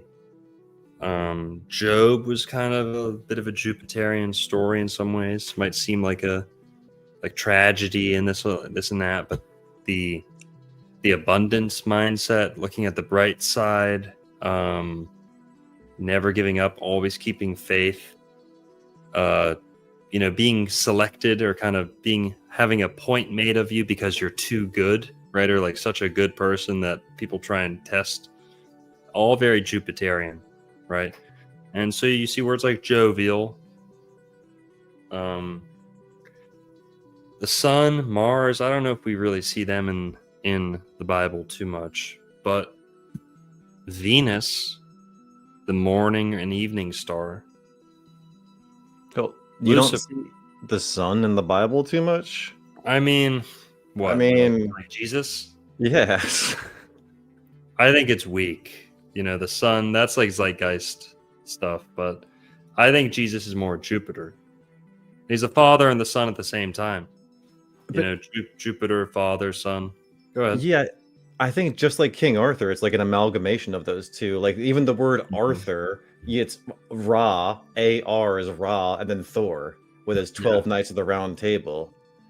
So I think they're both a combination of Jupiter and the sun. The two greatest things that are in the sky created by God. Yeah, you could also say hey or he Zeus, like Halo or he low Helios. Hey he Zeus, but hey, maybe father and the son at the same time. You could say Saturn's the father. You could say Jupiter's the father, and the sun is the son. But you can split it a bunch of different ways. Jesus is associated with Jupiter. We'll just leave it at that. We're never trying to reduce Jesus and say, oh, he's just a planet. Right. No. Just the opposite. Other way around. Let's say there was a time when, if Satan has a beacon in the planet Saturn, Jesus also has a beacon in the planet Jupiter. Not saying that's all he is. He has a light, a night light, a little memento, right there for us to see all the time, especially at night. So Jupiter, Jesus, Peter too, the first pope. Not really, not actually the first pope, but as they say, Peter. So Jupiter. Then also, here's two good ones. Venus is Lucifer, hands down. Maybe it's Libra, the zodiac sign, but as a planet, Venus is Lucifer. I got a slide for that, bro. You got a slide? Yeah, deep. All right. And we can bring in some astrology gravy too with it. Let's hit it. Yeah. So yeah, Venus is. Can I go buy a water across the street? Yeah. You take over for a minute. Yeah. So yeah, guys, Venus and Lucifer are not the same thing. Are they closely associated? Absolutely, they are. But Venus is Lucifer specifically when she rises before the sun in the morning. So again, that's why you hear, Lucifer's sun in the morning. It's not about the sun. It's about it being a false light. So like Venus, guys, is the third brightest celestial body. You got the sun is the brightest, obviously, then the moon, and then Venus is the next brightest star, wandering planet, heavenly body, whatever you want to call it. Venus can cast a shadow. So Venus is called Lucifer when she rises before the sun. But so like you'll see a light in the sky and you go, oh my gosh, is that the sunrise? Oh no, it's not. It's Venus. That's why she is the false light, aka the false sunrise. And then some specifically astrological terms, guys, is you have Venus matutine. What that means is that Venus has finished retrogressing and she is rising before the sun because she's further west than the sun. And then Venus vespertine is when Venus sets after the sun, when Venus is further east from the sun. So like to show you what that looks like on a chart real quick. Like let's say the sun is over here in Taurus at 15 degrees, right? So the sun's at 15 degrees Taurus and Venus retrogressed 47 degrees away. Venus would be somewhere over here in like early Pisces. That'd be Venus, and that'd be Lucifer. That'd be Lucifer. That's Venus rising before the sun. You would see a very bright star and people would go, oh, wow, that star. And obviously you wouldn't be like, oh my gosh, is that the sun? But that's what it is. It's like how Lucifer or Venus could have so much arrogance to shine so brightly, to be like, wow, it's that bright. Is that a false sunrise? Oh, no, it's not. Venus only goes 47 degrees. It's like 47.3 degrees away from the sun at most on either side. So like, yeah, when Venus retrogresses, she'll retrogress 47 degrees away from the sun. And then, over time, like, right, so Pisces is before Taurus and the zodiacs. Then over time, Venus will move faster than the sun after retrogressing and eventually end up 47 degrees on the other side of the sun. Obviously, the sun won't be in Taurus when Venus does that. It'll be somewhere over in, I think, Capricorn, if I had to guess. It's like a 240 day cycle for the Venus retrogression pattern. But yeah, so that's Venus retrogressing all in all. And then guys, like Venus retrogresses for exactly 40 days and women are pregnant for 40 weeks. So like the number 4, if you hear the number 40, you should immediately think Venus. And then yeah, Venus goes 47 days, and that's just like 40 plus a 7. That's all very, very good numbers right there. So yeah. And yeah, what Longo was saying earlier with the angel stuff that I brought up, I mean, it's definitely like the weakest stuff we got to cook with. But this did come from Thomas H. Burgoyne, but we won't talk about that tonight. But understanding, guys, like the 5 sense associations with the planet, I think is very, very, very valuable. Knowing what each planet rules as far as senses go is just good to know for your astrological knowledge. And Longo and I are going to get into tarot cards or talk about tarot symbolism of the planets, but probably not tonight. Probably going to wind down. So he wants to end around like 11 o'clock usually, so we'll be winding down soon.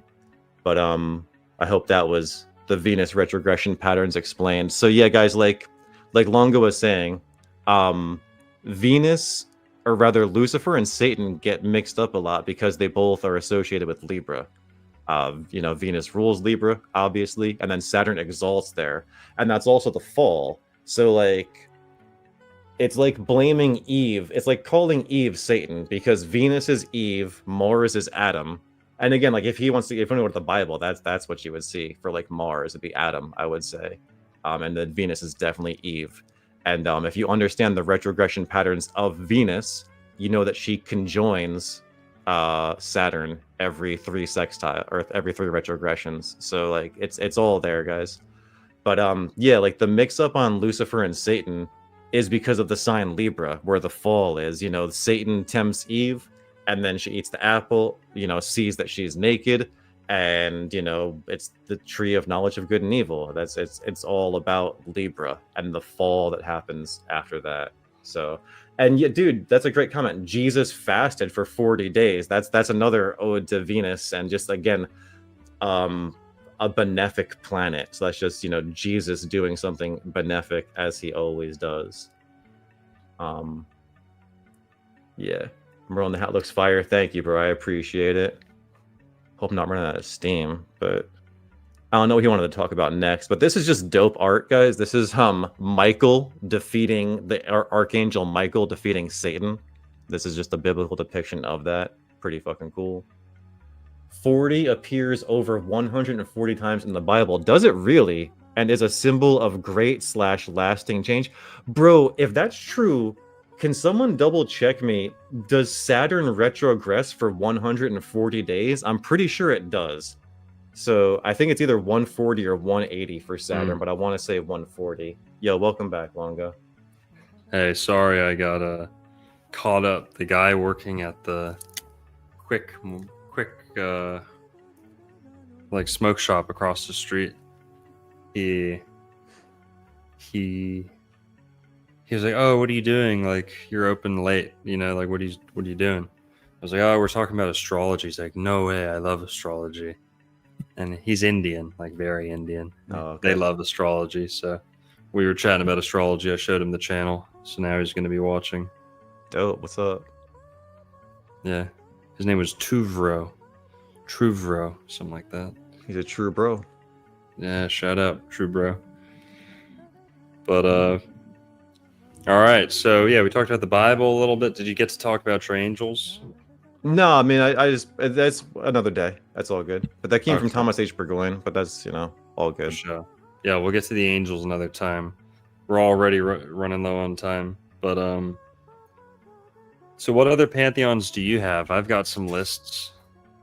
That's all I had. I mean, that was pretty much everything. And then I've got the tarot cards associated with the planets. But we could do tarot a whole other day, a whole other podcast. Yeah. So let's do this. How about could you hop on the Wikipedia real quick Yeah, what you want? and just kind of search them up as I call them out? I got you. Thank you. And guys, we're gonna have to keep it on the eastern side of the Atlantic today, because we're already at almost 2 hours. But we did the Roman, we did the Greek, we did the Egyptian, we did the Germanic, Norse, and we did a little bit of Bible. Oh, here's one. Mercury in the Bible. Enoch, the only person to be raised, I think, I could be wrong, raised from, he didn't die. He was brought straight up to heaven or to walk with God. Like Mercury, walking with the gods, elevated from the status of man to God, or demigod to full God, right? He's in between man and God. Now, Enoch also has to do a lot with learning and counting and timekeeping, record keeping, and the calendar that the god the god or the angels decreed, preferred, would come to be known as the Enochian calendar. The Enochian calendar. Enoch. Now, let's see. Knock, remember din, knock, right? Knock on the door, right? Who knows? But Enoch might have something in common with Thoth and Hermes and, Enochian, right? When you say Enochian, it's almost like bringing to mind like Hermetic, right? Enochian, Hermetic. But also, when we talk about Enochian, you're talking about like the alphabet in Enochian, right? So writing language, an original language. And remember how Thoth was kind of misleadingly associated with the moon? Well, who's also associated with the moon? The Enochian calendar, which is 364 days. People say it's the lunar calendar. It's not true. It's not the lunar calendar. It's not even lunisolar. It's 364. It's the Enochian calendar. So who knows? I think there's some good evidence to show a little mercurial nature with Enoch and the learning and teaching and some of that. Yeah, But, and just because like it's about being granted knowledge, just like Hermes Trismegistus was allegedly granted knowledge from the gods, Enoch was as well. And like you were saying, it's that connection between heaven and earth that Hermes, the fleet-footed messenger of the gods, went between.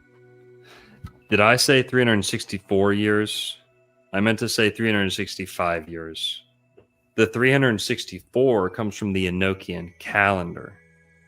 So 364 days, but yes, 365 years. But maybe you could read it like this. If you are in your 365th year, are you 364 or 365? Right? Like right now, I'm in my 30th year, but I'm 29. Right?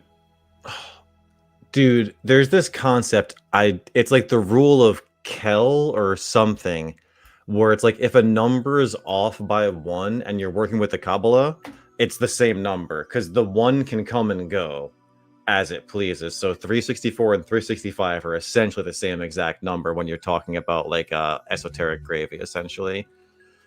It's something, man. If someone in chat can please correct me on that, but it's something. The rule of, I think it's a K. It sounds like Cal or something. But yeah, like the 1 can come or go. Yeah. Rob T with another $5 said, drinking out of plastic Longo. Come to Arkansas. I'll take you to an artesian spring oasis. It'll make your magic wand erect. Jeez. What do you want me to do with that?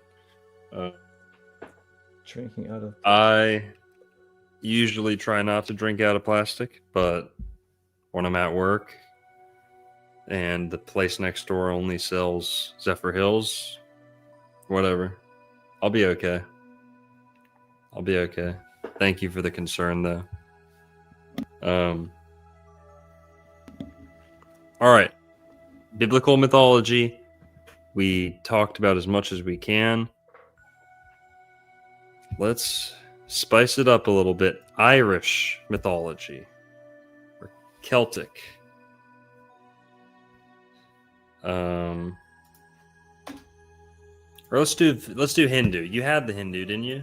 You had the Hindu pantheon. Yeah. Let me go to it real quick.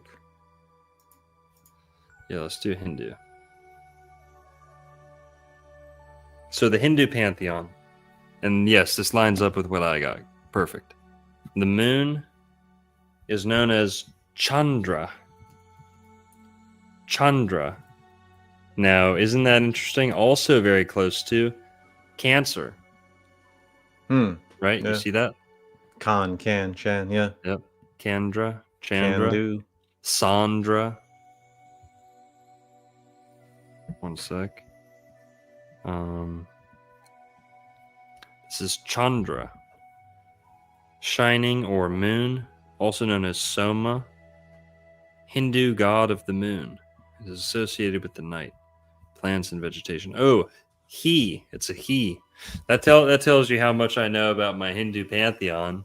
Thought it was a she, just misgendered, just mischandrad, Chandra. You fucking bigot. But so Chandra's a dude, one of the 9 planets of Hinduism. Interestingly, Huh. now Mercury. Let's go back over here. Buddha. Yep, Buddha.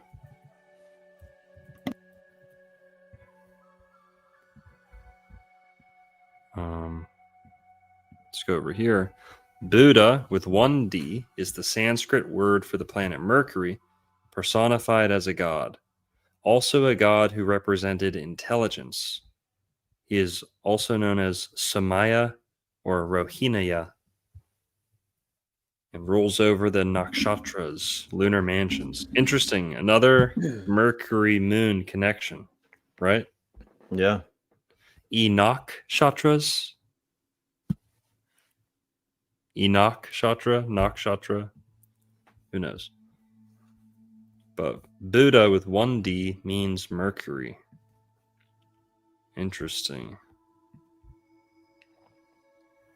Buddy, right? You got a buddy that's like your friend, your bro, your Hermes, right? Your Hermano.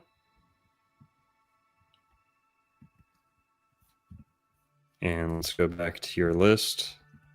And what's interesting, another connection there too, is he was like the page just had up like he was Soma Ya or something like that as an alternate name for Buddha Mercury, and then Monday or Moon Day is Soma Vara. So like there's a Soma connection between those 2 planets. Very interesting.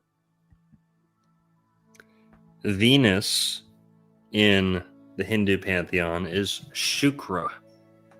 Shukra. Interesting because how close is that to sugar?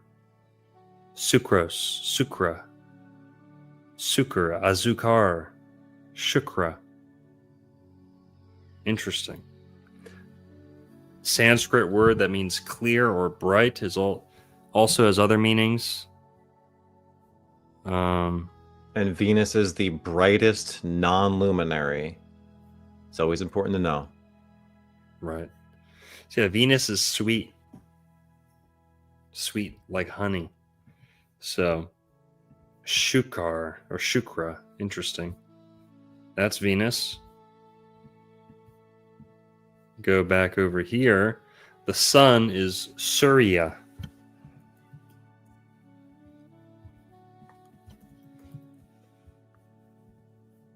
Surya.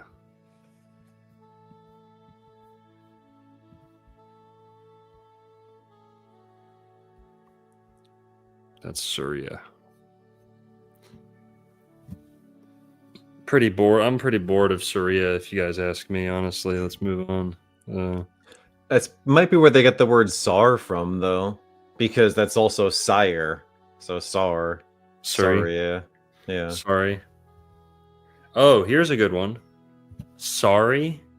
When you say sorry or sorry, what are you doing, Merlin? How do you say it? What are you doing? What's that act? You are. If I'm saying sorry, I'm what? Sorry, I am like showing repentance. Okay, which is what do most people call that? You're asking forgiveness of someone. You're doing what? Mercy. Yeah. You're doing. Come on. I'm not getting it. Hold on.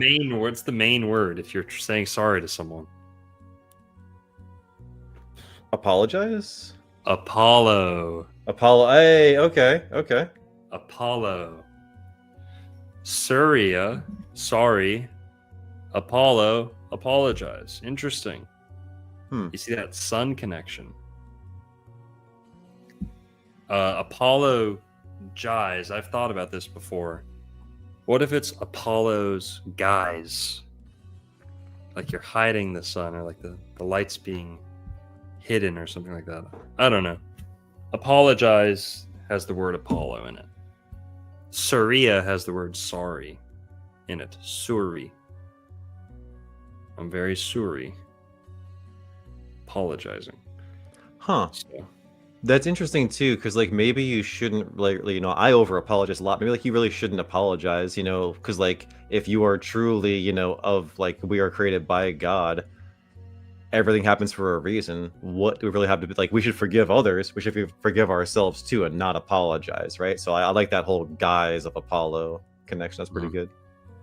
yeah. Apollo jizz. Oh, jeez. Apollo jizz. Apollo jizz. A pile of jizz. Okay. A pool of jizz. Oh no. All right, guys. We're right. It's 11 o'clock. Yeah. So we went through the Hindu ones. Okay, and Mars, Mangala. If you're mangled, Mangala, you're mangled. That's Mars. That is all about Mars. It's got man in there. Mars is very manly, masculine. Yep, mangina. There's nothing more masculine than good old mangina. But yeah. So mangled. Dr. Mangala. Shout out Dr. Mangala. Don't shout out Dr. Mangala, bro. Shout out my boy. But he was mangling some, the Mandela effect. Nah. I don't fuck with the Mandela effect. That shit's gay. I fuck with the Mangala effect. Yeah. Dr. Wolfenstein. What do they call it? Wolfenstein? Yeah. I'm on that Mangala theory. But okay. So Mangala is the Hindu Mars. Interesting. We got words like mangled from there. And then Jupiter, Guru, also known as Brihaspati, is Guru. And this is one that I like to talk about this a little bit. Guru is not just teacher. Jupiter is the teacher, the wisdom, wise philosopher. That's Jupiter, totally. But Guru, it doesn't just mean teacher. Guru means strong. It can mean bully. One of my favorite guru quotes from one of my favorite gurus is Guru is the art of bully. Guru is the art of bully. The art of the bully, right? To be a guru is to be a bully. Bullies are teaching. Not always, ideally, right? Ideally, they're teaching and they're course correcting, right? Yeah. They're preventing school shooters. They're preventing suicides. They're preventing this. We're always shown it the other way around, where the bully is causing the suicides or causing the school shooters. No. We need real bullies, real strong, masculine, mainstream bullies that just keep the flock together. Okay, no outliers. You want to be an outlier? Okay, get out of school. Don't come to school. You're in school. You're with the crowd. You're with everyone. Don't be antisocial. Don't be a dweeb. Don't be a loser. Don't be gay. Okay, you'll be fine. It's not about crushing individuality. Okay, it's about not getting singled out. Not being the weak, sick, slow fish. That fish gets eaten by the sharks. Okay? You want to be with the crowd. This is mind-blowing. People are always like, I always felt like a black sheep. All this new age garbage is like, you need to go your own path. You need to go do this. Go find you. Go be as individual as you can be. No, no, no, no, no, no. People. Tradition is what feels good. Your origins is what's rewarding, right? And I don't know, you can be your own person, whatever. But the bully, what I'm trying to get at is the bully keeps the collective a collective. It keeps the group having a healthy herd identity, right? It prevents the ego, the false sense of self, like, ooh, I'm the special one. I'm the one who doesn't like to play soccer. No, just fucking play soccer with everyone else. Get over it. Get over yourself. Do you guys see where I'm coming from with this, right? Am I making any sense, Merlin? Yeah, bro. It's about there's a time and a place. Like you can be your own person, be an individual, but like when you're with a group of people, you should want to get along with people, and part of that is like not rocking the boat too much. If you're on a boat with other people, you can't fuck up the boat too much, or else the boat might tip over. So it's like, yo, sit the fuck down, chill, and we're gonna roll this fucker together. And then when we go our own ways, then you could be your own whatever you want to be or whatever. So it's about like there's a time and a place, and like you said, like bullying can be very healthy, but it has to be tempered. Don't be like a cruel, like don't be too martial, don't be too malefic. It's about the Goldilocks amount, just enough, and that's what it's all about, And like you were saying, the school, a school of fish, they're in harmony with the ether, with each other, and they flow just like a flock of birds, very, very similar. So yeah, it's about blending in when you're supposed to, and then be an individual in your private life, or where appropriate. And again, we're saying blend in. We're two fucking astrologers, so it's like we understand what it's like to be different, but like have different interests, but we can also fucking jive with people and get along with people, because it's about not being a fucking freak, essentially. Right. And you tell me who's more individual, who's more unique. The people with the green hair and the blue hair and I'm so unique, I'm one in a million. Blue hair, green hair, piercings, hot topic. You name it. Cookie cutter, pulled off the shelf. There's like 5 hair dyes to choose from. You're cookie cutter.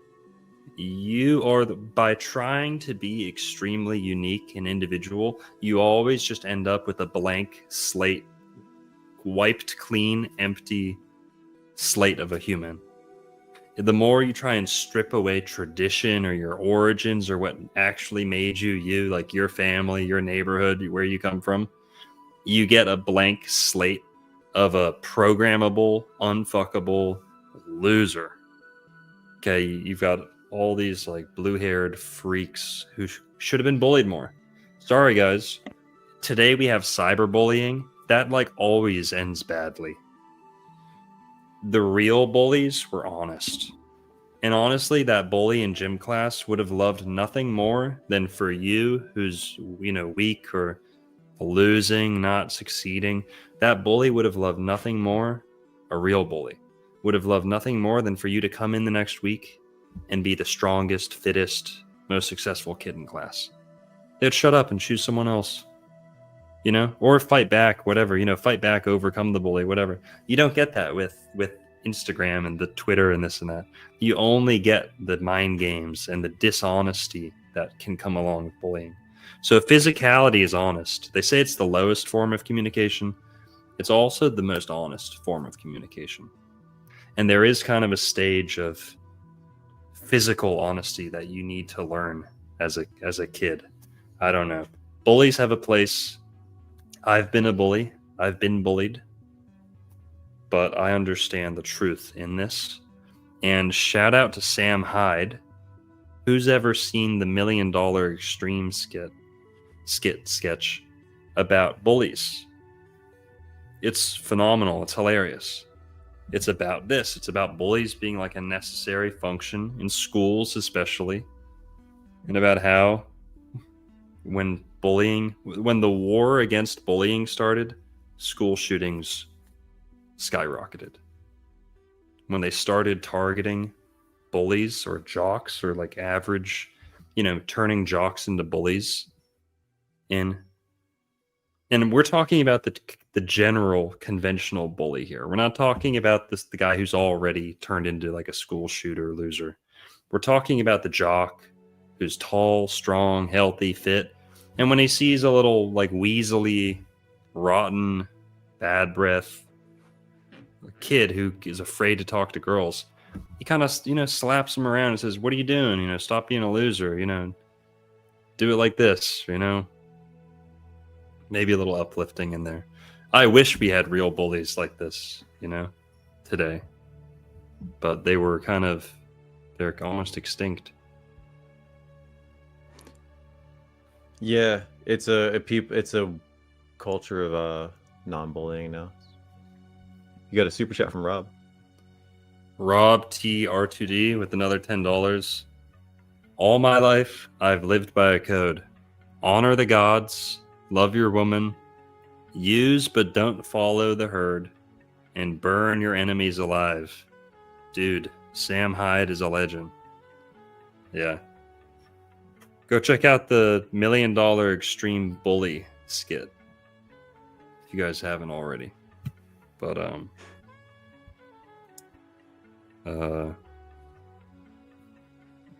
yeah, exactly. Don't be fat. Don't want to be bullied. Don't be fat. Don't be ugly. Don't be ugly is fucking excellent advice. Yeah. And you can do something about that, guys, by the way.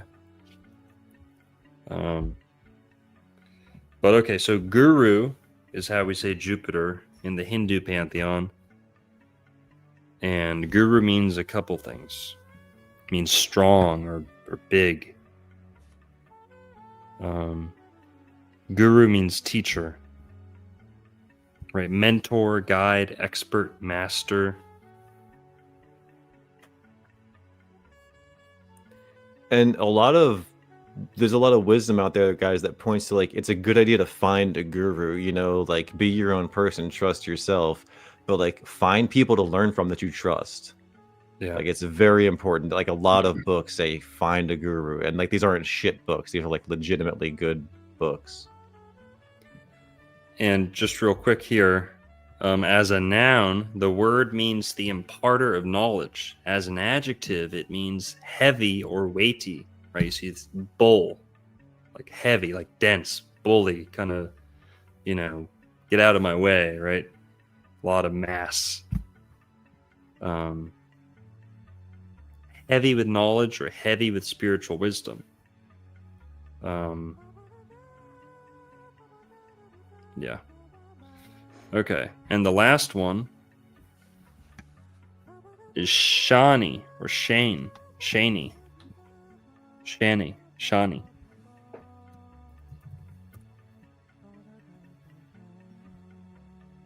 Interesting there. With Shani, divine personification of the planet Saturn in Hinduism, one of the 9 heavenly objects.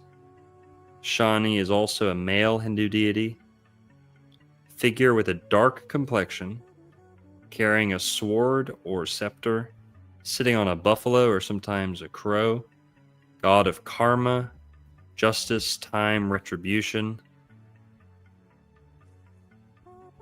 Yeah. Controller of longevity, misery, sorrow, old age, discipline, restriction, responsibility, delays, ambition, blah, blah, blah, blah, blah. So Shani, from the word Shani, what words do you think we get?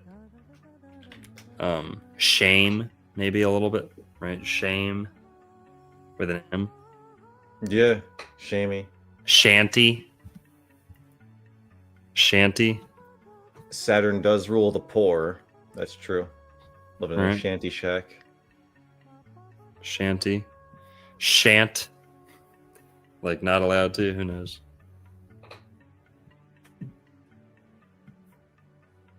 Shun. Very Saturnian. Shun. Shiny. Maybe, yeah. But okay. The middle is- 3 letters backwards is Na. That's the Hindu pantheon. What else? Anything you want to say? I mean, that's most of them. We're gonna have to do another one, and we'll do the West of the Atlantic. We'll do like the American, as much of the American as we Okay. can get. Yeah, people were asking for Aztec and Maya and stuff. Yep, we just don't have time. Aztec, Maya, Inca. Try and do some Florida tribes. Maybe we'll have Chief Chacon Yeah. on. Maybe we'll have Chief Chacon on. Maybe he can help us with that.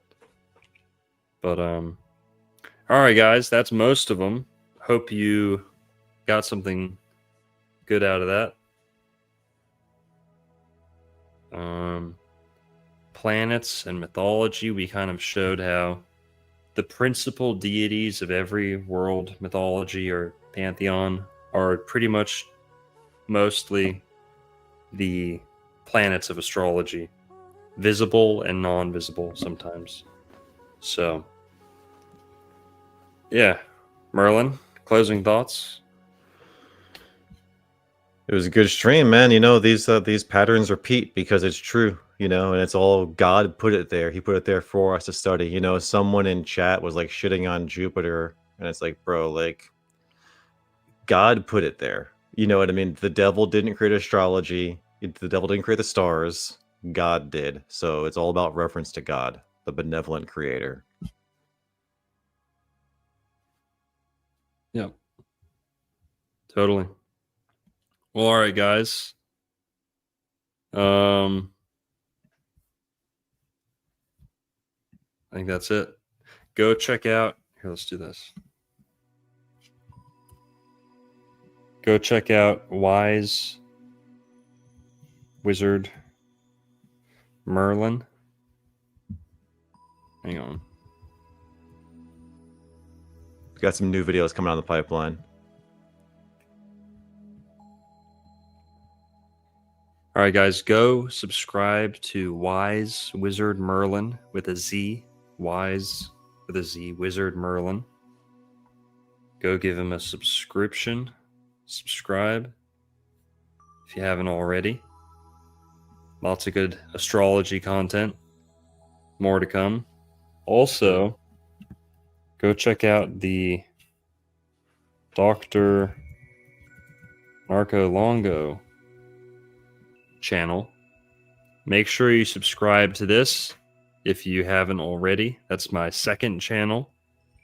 It's mostly for non-Florida stuff, but make sure to subscribe to this if you haven't already. I'll drop a link in the chat.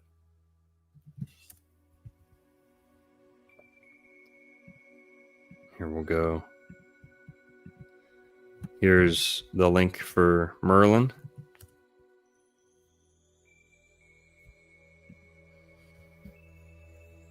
And Yo, he is a doctor. Longo has a fucking PhD in mathematics, guys. Like, what are you talking about, dude? no, I am an actual medical doctor, by the way. I've been your mom's gynecologist for years now. It's a tough job, but somebody's got to do it. Who was that who's talking ish in the... It's all it's up there in chat. Patrick R. Taylor. I'll name and shame. Yeah. If I'm not a real doctor, then your mom's going to have to find a new gynecologist, okay? Sorry. Get wrecked. That's it. All right, guys. We'll see you next Saturday. Thanks for tuning in. Have a good week, everybody. Everyone have a good night. Here I got some good.